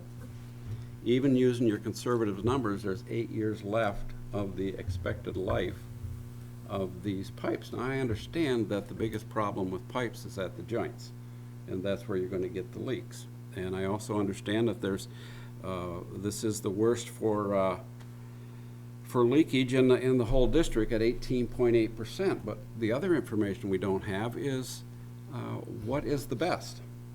Is it 18% or is it 5%? What range are we looking at? What's an acceptable water loss before you need to go in and start replacing gate valves and fittings because of the leakage? We don't know where 18.8% falls in the range of acceptable. We don't know if that's high or low, or we need to start borrowing from everybody to get them replaced. We don't know what that's costing us, because I know in the unmetered water, there's the fire department water's not metered, which has got nothing to do with the leakage of the system, and the fire department water is on the Cox system. So we don't have a true picture of what exactly our unaccounted for water is and how it compares to the rest of our system. And I would think that would be the method that you would use to determine the need to replace those pipes. Now, I can understand that the gate valves and the hydrants are an issue. And at the last meeting, there was a comment that we needed to replace those gate valves because they're outdated and there are leaks there, and we need to put manholes in so we can access them. I would suggest that if we're looking to save the residents some money and there's some way we can pare this job down, it would be a lot easier to put manholes over the existing gate valves. Replace the gate valves that, as we dig them up to put the manholes, are obviously in need of repair. But the gate valves, I assume, are not under the road. I'm assuming. According to just now, the Again, majority of them are. Again, we don't know for sure. Well, they're on the influence of the road. I think the board needs a good count on how much main is actually under the road. And we need a good answer for what the life expectancy is. And I think that if the life expectancy is 8 years from now, I think we need to give it some long, hard thought as to whether we want to spend that money, because it's not the refrigerator that you put a year's warranty on. It breaks on the 1 year and 1 day. This is something that we're using a minimum 50 years on, and according to the website I'm on, it's good for 100 years based on resistivity studies. And so it's not going to fail in 50 years. It could well go the life of the road. But if it's a 15-year road project and they could fail in 8 years, that doesn't make sense. They could fail in 8 years, but Would wanna do them. there's got to be a break even. We're throwing 8 years of life away from those pipes. We're going to take them out of the ground, we're going to throw them away. We lost 8 years of life on them, and we're going to start the clock over again. There's got to be a point, and I don't agree with the 50 years. I mean, unless there's some study that we've done that says they're only good for 50 years, because everything I read online today says 100 years. And it says as little as 50 years based on that resistivity study, which is a highly alkaline soil. And I don't know what we've got, but there's tests you can do to find that out. The other problem I've had was if we need to just replace the gate valves and hydrants and put manholes over the gate valves that we have so we can get to them if they start to leak later. It just seems that there's a lot more information that's needed before we can pull the trigger on $4.5 million project. And I don't think we've got it yet. And I know that I certainly can't support it. Isn't that some of the stuff that would be found once the road's pulled up, though? I don't know if that's a Mark question. He's otherwise. I would think that according to everything I was reading today online, and again, I went and did all this research because I didn't have a good year on the life expectancy. And everything I read online is there's a simple test that you run, and the piece of equipment costs from $400 to $1,000, that you run a test in your soil down at your where your pipe is, and it gives you a resistivity number, and that determines how many years it is good for. And again, the life expectancy ranges from 40 to 50 years in highly alkaline soil to 100 years in sand soil. And there's like a 15-page report I printed out that I just found very interesting reading. And I just think that while the items we're considering tonight are not going to change based on the cost of the project, because the part that we need to be variable is the per thousand charge. So those are fine, but they're just, I've been asking for this information for well over 3 weeks, and I'm just not getting the information that I need to make an affirmative vote on this. And I would hope we would get this resolved before it comes up to that. A couple other things I had. Well, stop there a second, then. Okay. Kirk justified at the last meeting some of the discussion on the type of pipe and the type of soil. Okay, and it was his estimate that at 50 years, these pipes need to be changed. The 50 years is an auditing number. We're depreciating our mains at 50 years. Okay, so that's where that number comes from. And your point about the resistivity, you're absolutely right. And we can certainly add that to the project, but it's not, again, we're not only replacing this because of the lifespan of the pipe itself. We're increasing the size of the pipe, okay? And the failures that we have had in these 40-some-year-old pipes, okay, have occurred because of installation problems, okay? We've had actually 5, correct, which is precisely why we need the construction observation, which is well worth the money.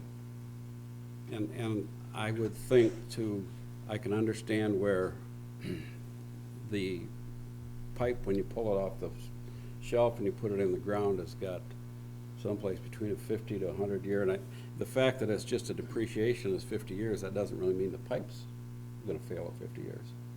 That just means that's the low end of your estimate for how long the pipe. The pipe could last a whole lot longer than that. And I think for us to go out and throw 8 years away from the pipe that we have in the ground and replace it for the sake of replacing it, and I do not think that upsizing to the new DEQ standard is a good reason to pull those pipes out of the ground to replace them. There's not a lot of additional construction that's going on in Trowbridge. There's not a lot of extra water flow going on. We just did a study last year from the fire department, and I know it's based on a number of factors, but it's also based on the water flow and the pressure and everything else, and we got such a good ISO rating that it lowered our insurance rate. I find it hard to believe that a year later the system's on the verge of collapse. I don't think it's on the verge of collapse, and I think that if we take a little harder study on what we need to do, I'm thinking we could cut that whole project in half by doing the pipes that are underneath the road, by replacing the gate valves that are actually leaking as we dig them up and put manholes over them, and replace the hydrants that we need to replace. There's a lot of difference between digging holes every so often to put a manhole in or replace a fire hydrant as opposed to digging up the whole thing just to replace it so we can make it to the new DEQ standard. I think that's Recommended standard. Yeah, I think that's just a foolish expense of the residents' money. The last comment I would make is that Take that laptop away. when we initially went after this road rehab project, and the residents passed it, and then the dark store issue came into effect, and everybody went back and took a new look at the road rehab project. Could we afford to do it? And then it come up that would be a good opportunity for the Public Works to replace some of the mains, which we hadn't factored into it, and one of the bones they threw us for replacing the mains was that it was gonna, for every utility that was underneath the street, they would pay for half a street. And now it appears that what we've decided to do, so we can keep the cost down from the public works side, is to replace all of the subsurface and let the road rehab project pay for the asphalt, which was not my understanding from the original discussion. And I realize that the money's all coming out of the township coffers, but what this is doing is it's putting a strain on the bonded money for the road rehab project. So why do you think that? I asked Kurt. And his comment was just plain that we're paying for everything underneath and the road rehab's gonna pay for the asphalt. I don't agree with that. That's not what we were told. Yeah, that's the way I understood that it would be half and half. Basically. Now, which did I tell you now? That was, When I asked you the other day, you told me that the Public Works and their infrastructure replacement was gonna pay for all of the subsoil and replacement of all that up to the road surface, and the road rehab project would pay for the asphalt that went on top. That's correct. Okay.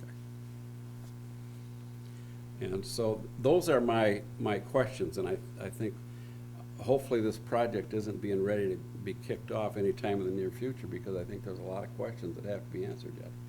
well, But it- we're estimating June, but it's still contingent on him filling out the reports and getting them. And I understand that first. that's why I don't have any problem pressing ahead with these requests tonight, because they're not contingent on a $4 million project. But where I am gonna have a lot of heartburn is when it comes time to approve the project, and we don't have all the information we need to make it work. And I think if what I looked at online today to do that resistivity study seems like a pretty quick and easy fix, and it's not something you have to dig up the water line to do. You test the ground just where it's setting, depending on how far you push the probe in the ground. So I think for a couple $1,000s worth of study there, that we could determine what the actual life of that pipe is, if it's on the low end of 40 to 50 years, or if it's on the high end closer to 100. But remember what he said, and he has said it twice now, that it's not necessarily the pipe itself that would fail, it's the way it was put into the ground or I connected. understand that, and to pull a pipe off the shelf and put it in the ground, you expect, in a rare situation, that the construction technique was not the best, and they got a rock next to the pipe. That doesn't mean that you should anticipate that the overwhelming majority of it was done that way. You could still expect that the majority of it was done correctly. And to replace all the pipe on the off chance you're gonna find a couple more rocks in there is not cost effective, in my opinion. So I've got a question, but let's see what Randy's got. Words of wisdom. Oh, I wouldn't go that far, but, you know, it seems to me you've got basically two issues that you need to deal with. The primary issue is cost. I mean, that's the primary issue of what's all this gonna cost to the residents, because remember, you still have a second phase of a water project that you want to build at some point, and you have to weigh, where are you in this? Where's your importance? Is your importance meeting the DEQ's request to go from 6-inch to 10-inch water mains in conjunction with your water project, or is it to be in position within the next 5 years or so to finish your water project before other things happen in the neighboring community next door? With regard to potential life of the pipes, we have ductile iron in the ground. And as Dave mentioned, you know, it could last as long as 100 years. What's the city replacing right now? Wooden water mains that have been in the ground for over 100 years. And But they're just also replacing them now. ductile iron, too. Well, I understand that, but, you know, the issue that you've got is you have 3,900 residents that are gonna pay this bill, not 24,000, like the city does. And, you know, your decision process here has to be, what are you committing to for the next X number of years that will put everything else on hold? You know, Dave's point is, with the water project, fix what you know is broke or what you expect to not survive longer than the road that you're putting in, not 20,000 feet of water main necessarily. The problem that you have is, if you go for the bonding for that ultimate potential, you're paying another $6,000, as Ernie mentioned, 75 cents per $1,000 of bond up to 8 million, beyond the base price. So, that's the dilemma that you've got. How, I think the point Dave's trying to make is right now, tonight, you don't know what you have to spend. You don't know what has to be replaced. You know the road has to be done, but you don't know what under the ground is gonna have to be done. I mean, that's your crapshoot, right? That's your coin flip or your dice roll, whatever it is. How much of a risk are you willing to take over the lifespan of the new roads up to 25 years? Okay, so, And the ones you're doing now are all the crush and shapes, which are gonna be the longest lasting roads. would it be unthinkable to say that we would agree to time and materials,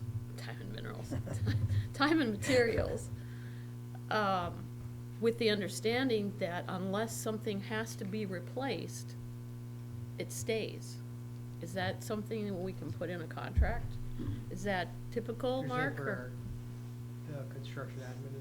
Yes. Yeah, that's something that we could just say, add time and material costs, that way if it's, like we said, half the time, it would be charged accordingly.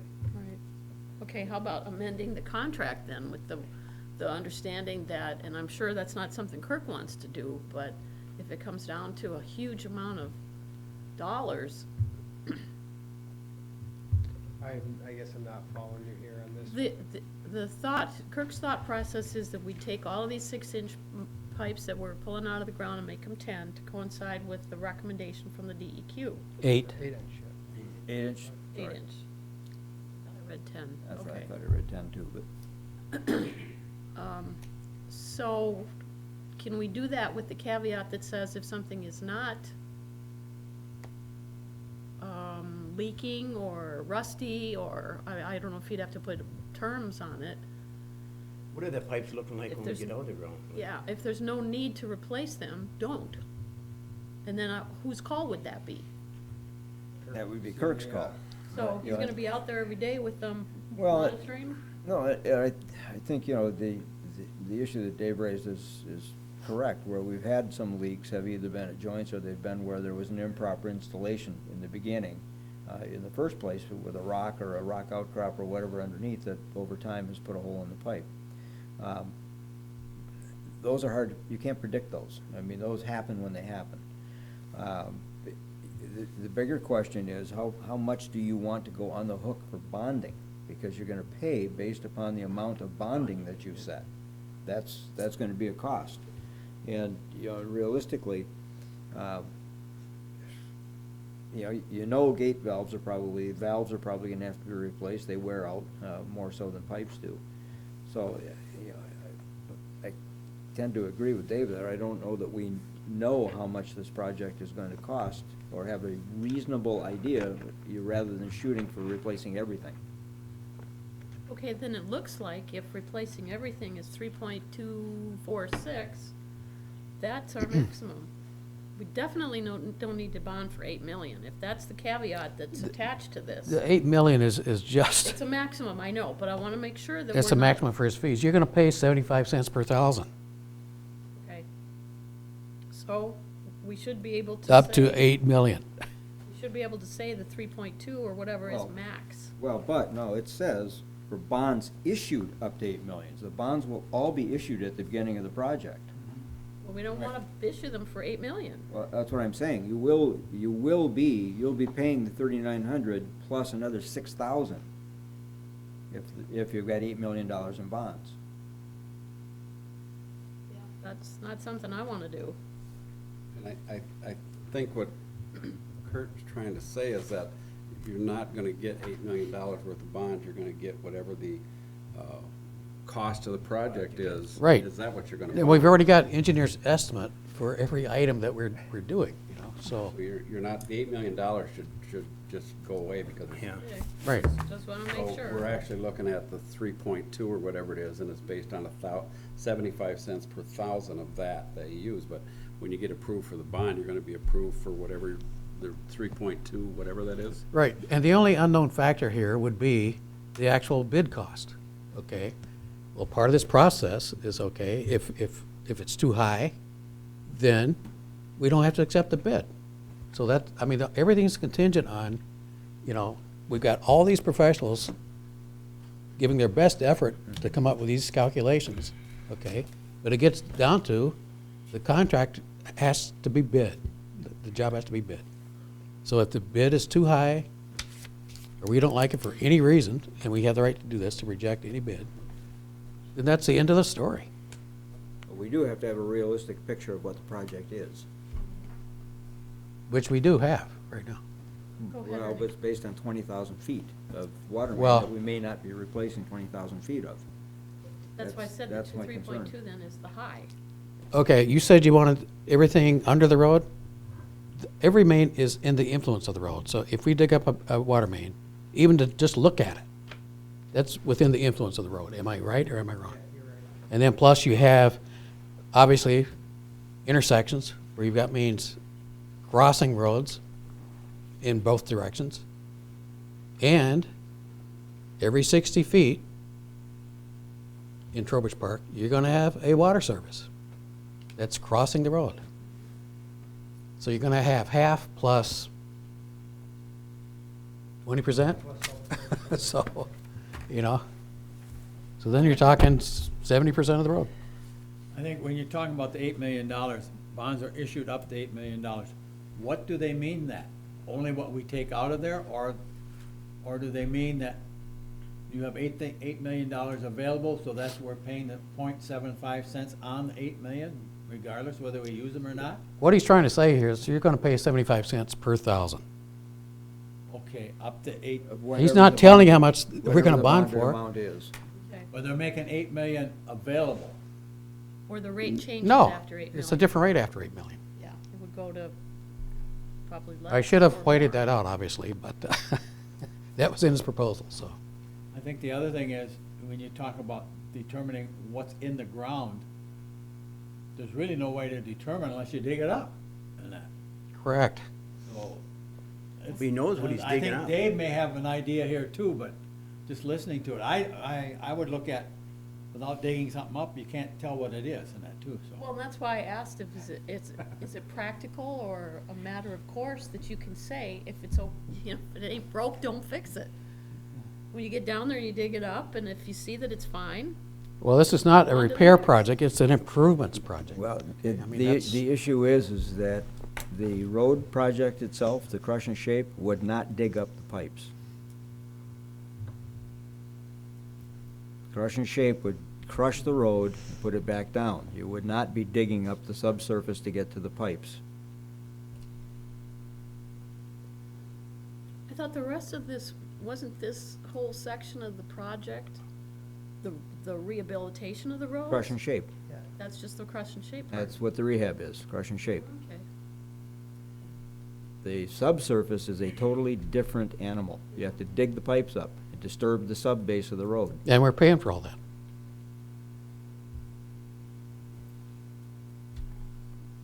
Finish your thought, Ernie. Okay, I think going back to what Dave said about paving the road, I'm going back, trying to back in time now. Originally started talking about this, that this project, the water project, would be having to dig up the road to do it. We would be saving money on the road reconstruction because the water project was gonna have to refix the road when they got through.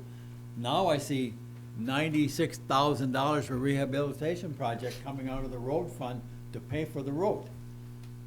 I think we have to go back in time and look at the tapes, and I think that's what you're gonna find out, is that that was the direction we originally thought it was gonna go. That the water project was gonna have to dig up the road, they're gonna have to repave it. And that's why we saved it for the last 2 years, or the year and a half. That's the way I remembered it too. You wanna remember it differently, Dave? No, that's exactly how I remember it. But my only other comment would be is, and the only reason I brought this up is, in the discussion that's taken place since, is the board does not have all the information they need to make a decision on how extensive this project is gonna get. And I think that while what we're considering tonight is not gonna change substantially, regardless of how big or how small the project is. Those numbers are gonna stay the same. Am I correct?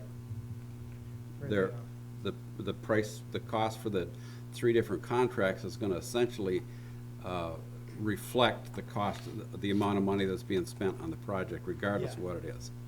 So that's why I don't have any problem supporting these tonight, but the only reason I brought it up again is because we don't have enough information to actually approve the project.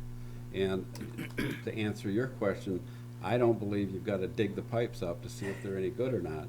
There's all kinds of things you can do to take a look at those pipes and to extend the forecast life. And if we're just using 50 years because that's what we're depreciating them to, it doesn't have anything to do with the life of the pipe. That's just what we're using to depreciate it for. They could very well, based on where there's sandy soil, they could very well have a life expectancy out there for 80 years. We shouldn't replace the whole thing just because we've got a couple spots that run through a highly alkaline soil and the chart says that they're probably in need of replacement at 50 years. We should take a look at the whole thing block by block and determine what portions we're going to replace and what portions our best estimate says is considerably longer than 50 years based on the tests we did. And it's a lot of money. I mean, even if you can cut that in half, it's a lot of money. And it makes, I'm talking about recommending another $5 here in a year back to the residents for paying for this project, and we're not 100% sure that we need to replace these pipes. And yeah, you can make a suggestion, or you can make the assumption that something's going to last and it could turn out 5 years from now and you get a break in there. That doesn't mean you made the wrong decision. That just means that this is the unreliability of an analysis and estimate. You've always got a weak link someplace, and so you always make that decision based on how many dollars you want to spend and what the residents can afford and how many other things we got in the fire. And I think Manager Gerard is correct. We've got a whole big water project out at the other end that we're going to be looking at over the next 7-8 years that I'd hate to have this spending $2 million here that we don't need to spend hold us back from doing something on that. You guys have been chawing there, so you must have something to say then. I've been breathing into the microphone. That's all right. No, when's the next meeting, the March 7th, 7th. March 7th? Yep. and then March 21st. At that meeting, could we provide a report and a presentation on all the, Yeah. an engineering report, I guess, justification? That would be Even good. maybe look through street by street and just further And I would analysis like for to the see it board, I guess. not based on a whole system, but based on segments of that system. Yeah. Because I know the DEQ thing says it was replaced in 75, but it's physically impossible to have replaced it all in 75. Some of it had to be replaced in the early 80s, which if it was replaced in the early 80s means there's 12 more years at the low end of the life. It wasn't replaced, it was constructed in 72 and 73. So, I don't The only thing that got replaced was part of Fair Avenue. That was just recently. A lot That of was in breaks. 2000, was part of the well project. Yeah, 2005. No, we just 5 or had, 6, somewhere in that Yeah. vicinity. Yep. It's been that long, 10 years? Yep. Yep. 12. I was gonna ask you if you wanted to try to get together, Yeah, but that's maybe what- it'd be easier to give you more time to. Well, we could look at, each street block by block and go over, we could find the data, when it was constructed, possible installation issues, anything that we could find for each particular block. That way we can give it in a report either at the March 7th meeting. I think that was a the request at the last following. meeting. Well, I think there's a fairly large disparity between 50 years and 100 years. Yeah, I mean, we could do it that way. I'm kind of We'll give wondering the board where there comfort must be some middle ground there someplace. Okay, that sounds like a good, Pete? What did the pipes look like when you pull them on the ground? I looked at the ones over by Easy Stop, and I was looking at those pipes. How would you rate the pipes coming out of the ground? I actually didn't see those ones. Kirk, do you know when those ones, are you talking Ontario? Yeah, when they pull that up. Yeah, they look pretty good. But the Those ones would resistivity keep that, 12 that, inch. that Dave's referring to that is an issue with ductile iron pipe. And one of the things that we do, and I think the city is the only other community in the EP now, we still require a class 52 ductile iron, which is a thicker pipe. heavier. So in case you do have, and it's not gonna be the same, every foot is not gonna be the same.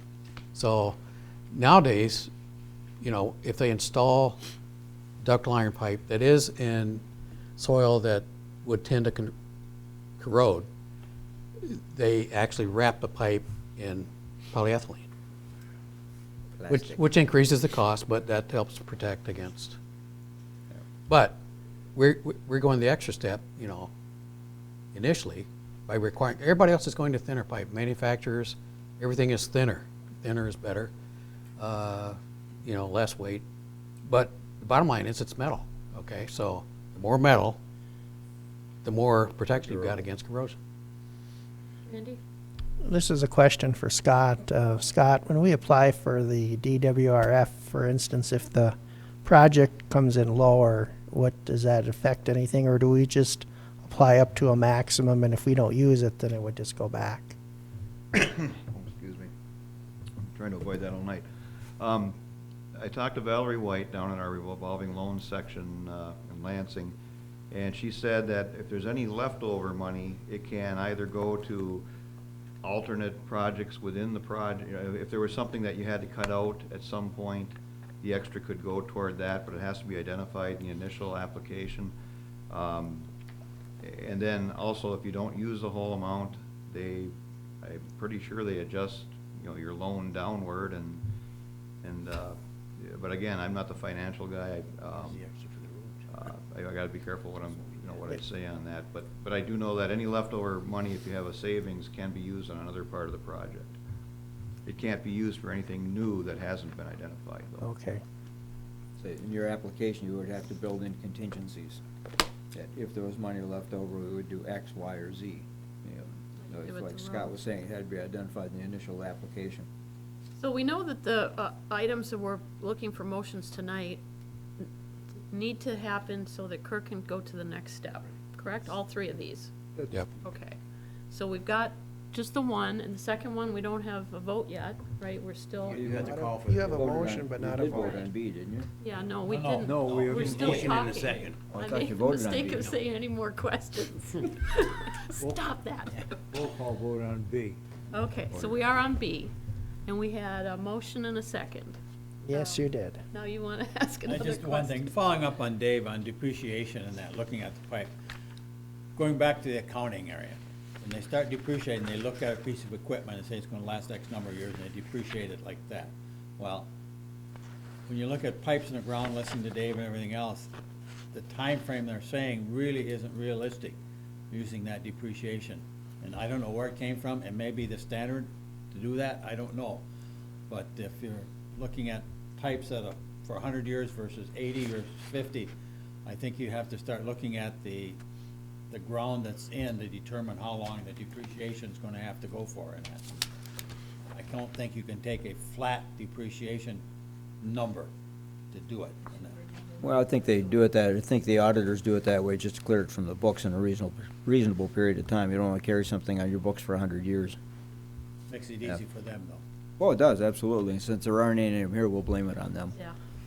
And it is standard, I mean, it's not, and I tell you what, I've been taking workshops in asset management ever since GASB changed several years ago. And the very first one I went to, a room full of PhD presenters, and then half the room was guys like me. And, you know, we're asking a lot of these same questions, and you know what? At the end, they said, Just go with your because. depreciation number. Yep. Because asset management, all you're trying to do is, you gotta spend money to figure out exactly what is the condition of your assets. Well, first of all, you gotta inventory your assets. Where are they? You know, what are they? Then you gotta assess their condition. Then you got to estimate, you can pick a number, and the board can actually, you're gonna make this decision. How long do you want the pipes to last? You want them to last 100 years? Then I can tell you, okay, you want them to last 100 years, it's gonna cost you this amount of money. That's all it is. Because you're gonna have to wrap them or something else. Have we ever did something like tunnel vision on our piping? Ever hired a company to go down with a camera? Yeah, not in the water mains, but Sewer yeah. mains. Okay, roll call was asked for.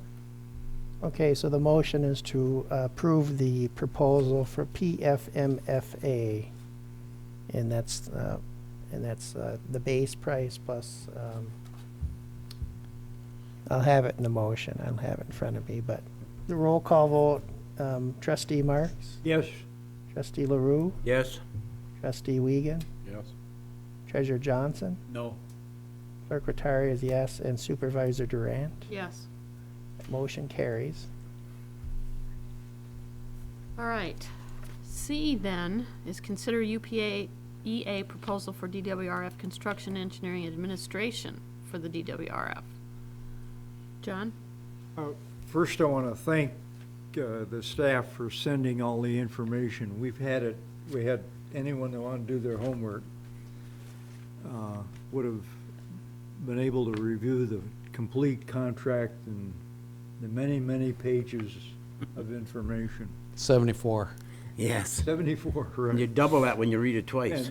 And so with that, I'll move to item 10C to approve the engineering and administration for DWRF to UPEA. Second. Okay, Dave? Motion and support. Any more questions? Yes, Ernie.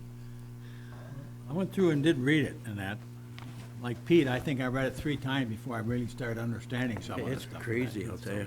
Every time I went through that.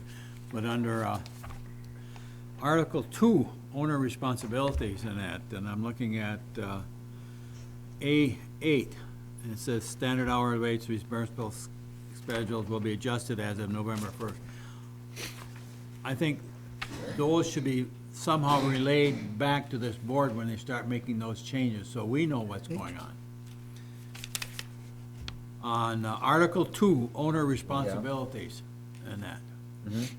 On, it's A8. Well, the other thing Exhibit B? Randy and I were talking about today was whether or not Roger has seen that, gone through it. He did. Kirk, he did look at this Yes, contract. I sent him a Yeah, copy. he He reviewed reviewed the whole it. thing. Okay. I had another one too, so I gotta find it. But that's one of them, and that, Yeah. I think that's coming up on the next one. The roads rehab, because I think so. this is it for the Yeah. main one. This is, that's the one question I have here, so on, under that end of it, so. Tell me that again, just so I can write down. I'll look for it later. So page 2. Article 2, owner Okay. responsibilities. 4. 8. It says it's estimated. 8 is what I'm talking about. Article 2. Somehow we let the board know if we're okaying all these dollar amounts. Let us know when you start making changes in that too, so that's what I'm looking for. Okay, let me check into that. Says Article 2. Those 8. I don't see an 8. Where are you, Ernie? Page 2. And Article 2. Article 2, Yeah. Page 2. Yeah. and it's under A8. I don't have it either. Dave? While we're looking. Isn't there something that requires a change, if you're gonna increase the wages or something, doesn't it require a change in the contract? Or an amendment? Well, it depends on how it's written. That's what I wanted to look at. But that's an amendment that would have to be approved, right? Yeah. Right. Well, you can make that as part of your motion, is that all change orders come through the board for approval. I mean, So moved. that could be simple. Concur.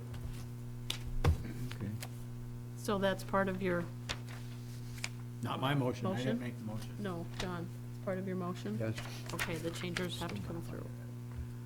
Any amendments will have to come through the board, He change. said change orders. Well, would it be an amendment or a change order? Well, contract amendment would have to come back to the board because you have to amend the contract. We usually get change orders anyway. They usually always come, before. they usually come through staff and then they're reported to you. As for instance, on the current road project, we get the billings, you've already approved the total amount, and as billings come in, I'm approving them and sending them through for payment out of the bond. But they're not change orders, they're just progress payments. Usually, change orders come before the board, you know, you get them. They come to the board as part of a packet item. But if they're more comfortable with it being in the motion, that's fine with the motion maker. It'll be as an amend, because when they change their numbers, they have to amend it, so, you know, I would think. It's gonna have to be amended. Yeah, so, okay. So it'll be amended, we'll come back to the board. Maybe I read too along much with into it. change orders. Yeah, I can't really find what you, Amendments plus change orders will come back to the board. Make Okay. it easier, I guess. that sound good? So approve the contract with amendments and change orders that will Come back to the board. come back to the board for approval.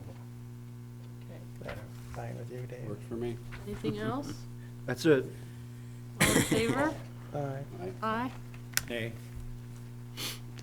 One no. Yep, 5-1.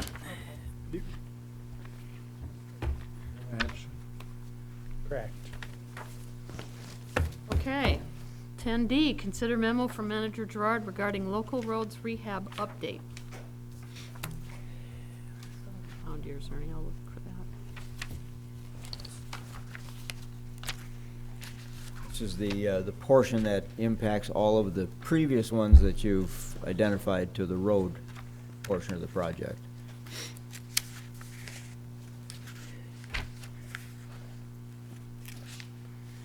Get through that. And I made mine as a not to exceed. Yep. That's your number, hey, Ernie, the 96,000. Yeah, Correct. 833, yeah. John? I move to concur with the recommendation of Manager Gerard and one, accept the proposed funding, and two, authorize the signing of the agreement not to exceed $96,833.33. Support. Motion and support. Anything else, Dave?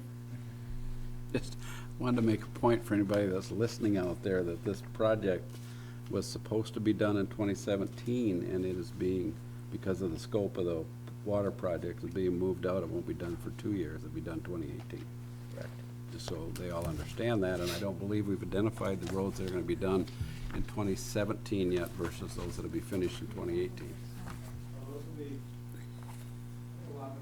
Forthcoming? Yeah.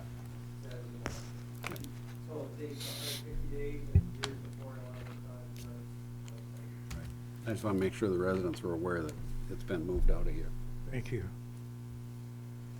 Okay. Ernie? Well, I can still talk. Also, on this here, as long as they put in there that it has to come back to the board for any revisions in that too, because if you look at the last part of it, it says the owner of the township, but the name is Kurt Page.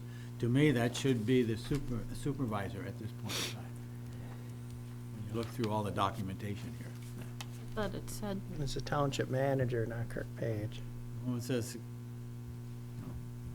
On D, whatever it is, Township right at the manager. it's on the last page of it, 2? unless I'm looking at 10D, and goes back to, I think I got them out of order now, too, so. Yeah, it says township manager. It's yeah, UPA's because paper. this is a continuation of the existing road project.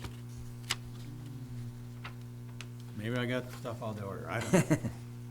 It does say manager. Yeah. Okay. All in favor? Aye. Aye. Opposed? Nay. Now we're down to manager's report. We do have a printed report, just a couple of comments on the report. I don't think it's a surprise to anybody that the skating rink is not in operation currently.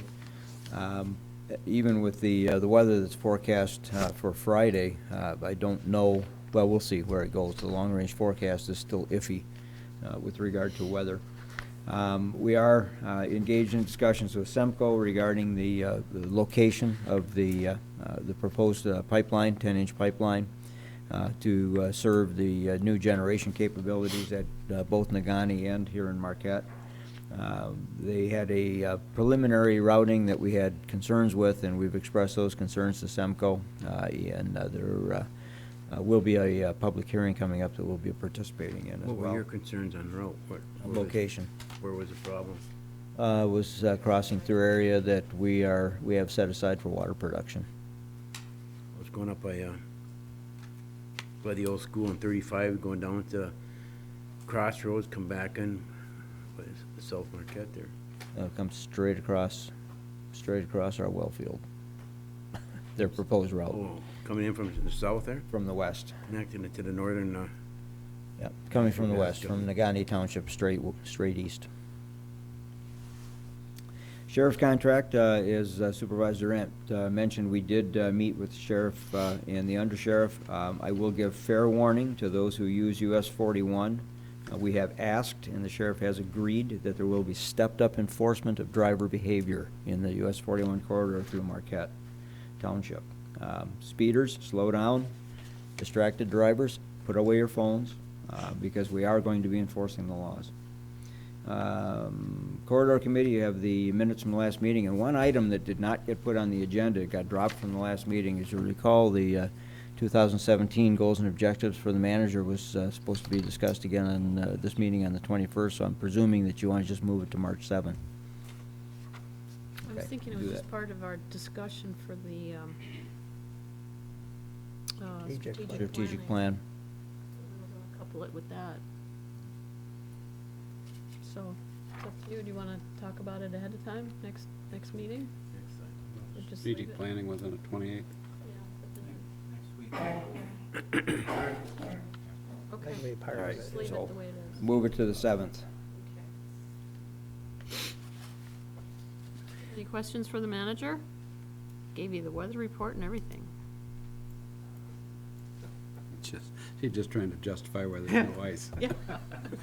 Can't have ice in 46 degrees. It's tough. Nothing else for him? We're back to public comment.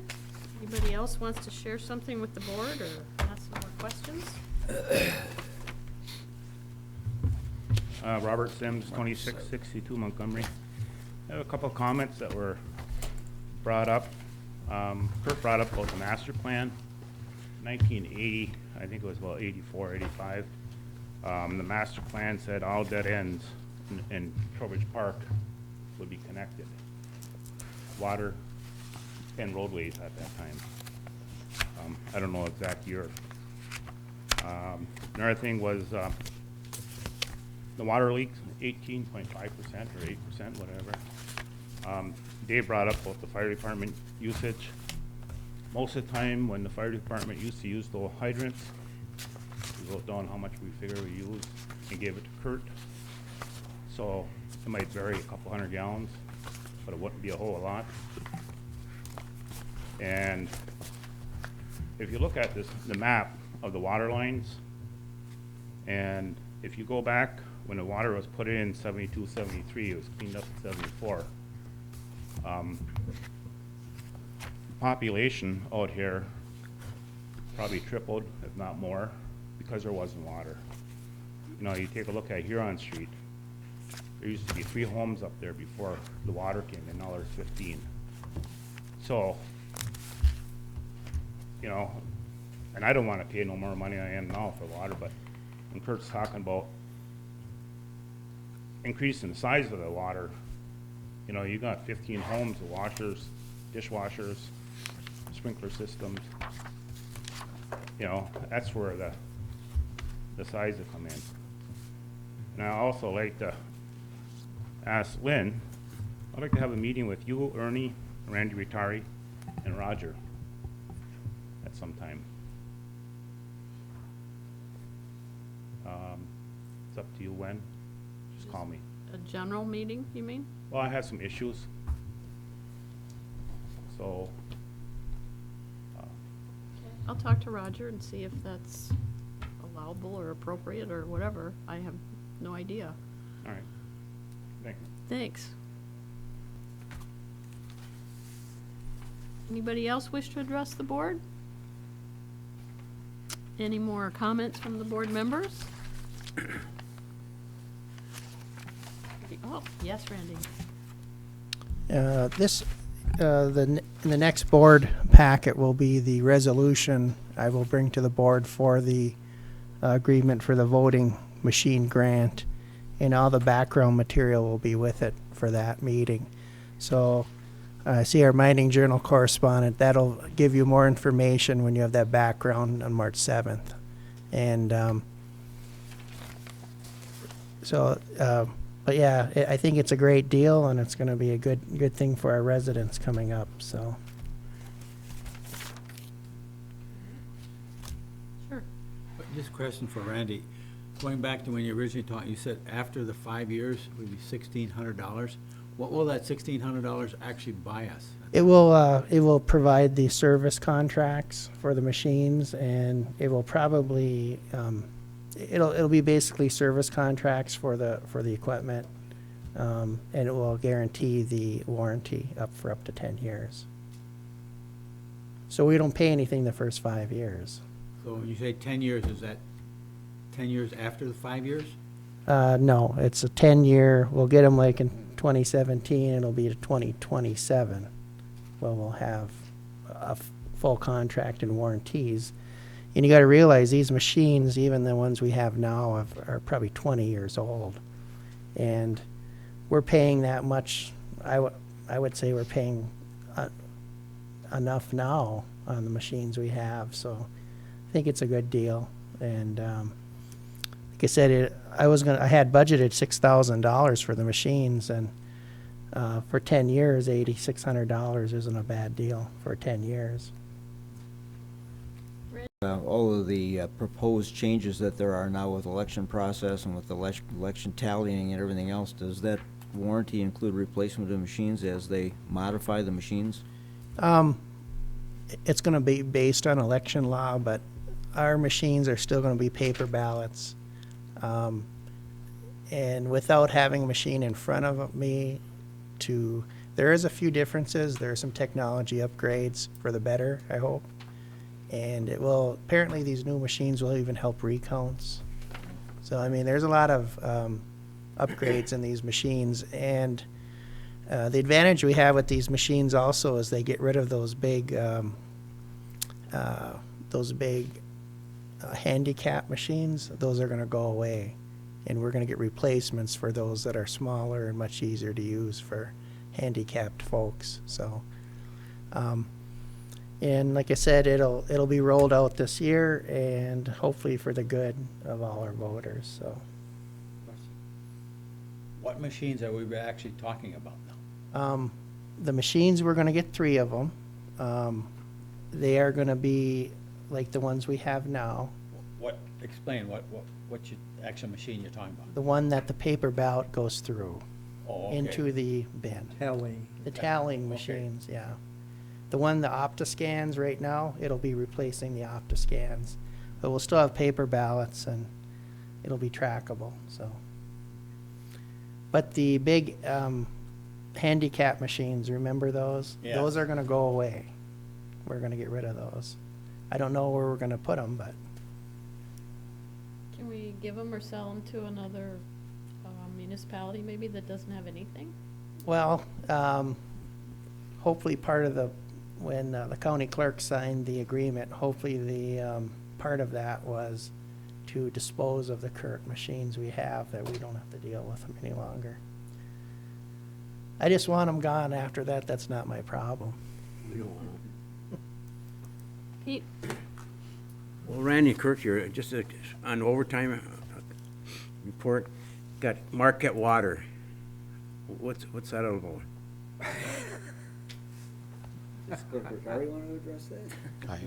Yeah. Did you shut the faucet off? Drawdown? I actually haven't even seen it. Yeah, it's just, that's the overtime report. fluctuations, the water, city of Marquette changes their. Is that what that is? Well, it doesn't say what it is. I don't know. Yeah. Typically, what's been happening with that is as they've been monitoring, moving their water from tank to tank, it sets off an alarm on our tank. We back charge the city for that? Usually do. And now, last time we were talking about, Randy, you said maybe Lois could define these a little bit better? All right. Just what, okay. Anything else for anybody? You don't have your hand up? No, he should. Well, you had to do extra since Dan's not here. No, I'm good. Just want one more, Lynn, on first Wednesday, rubbish. Are we getting a lot of people coming up there? Fair amount, yeah. Are they, to justify that? Still use first Wednesday. Okay.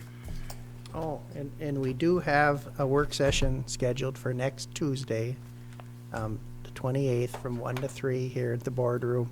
The topic of that will be strategic planning, how we're going to try to implement some of these changes that we got from our educational session last month. So hopefully we can start the movement in changing some of those things.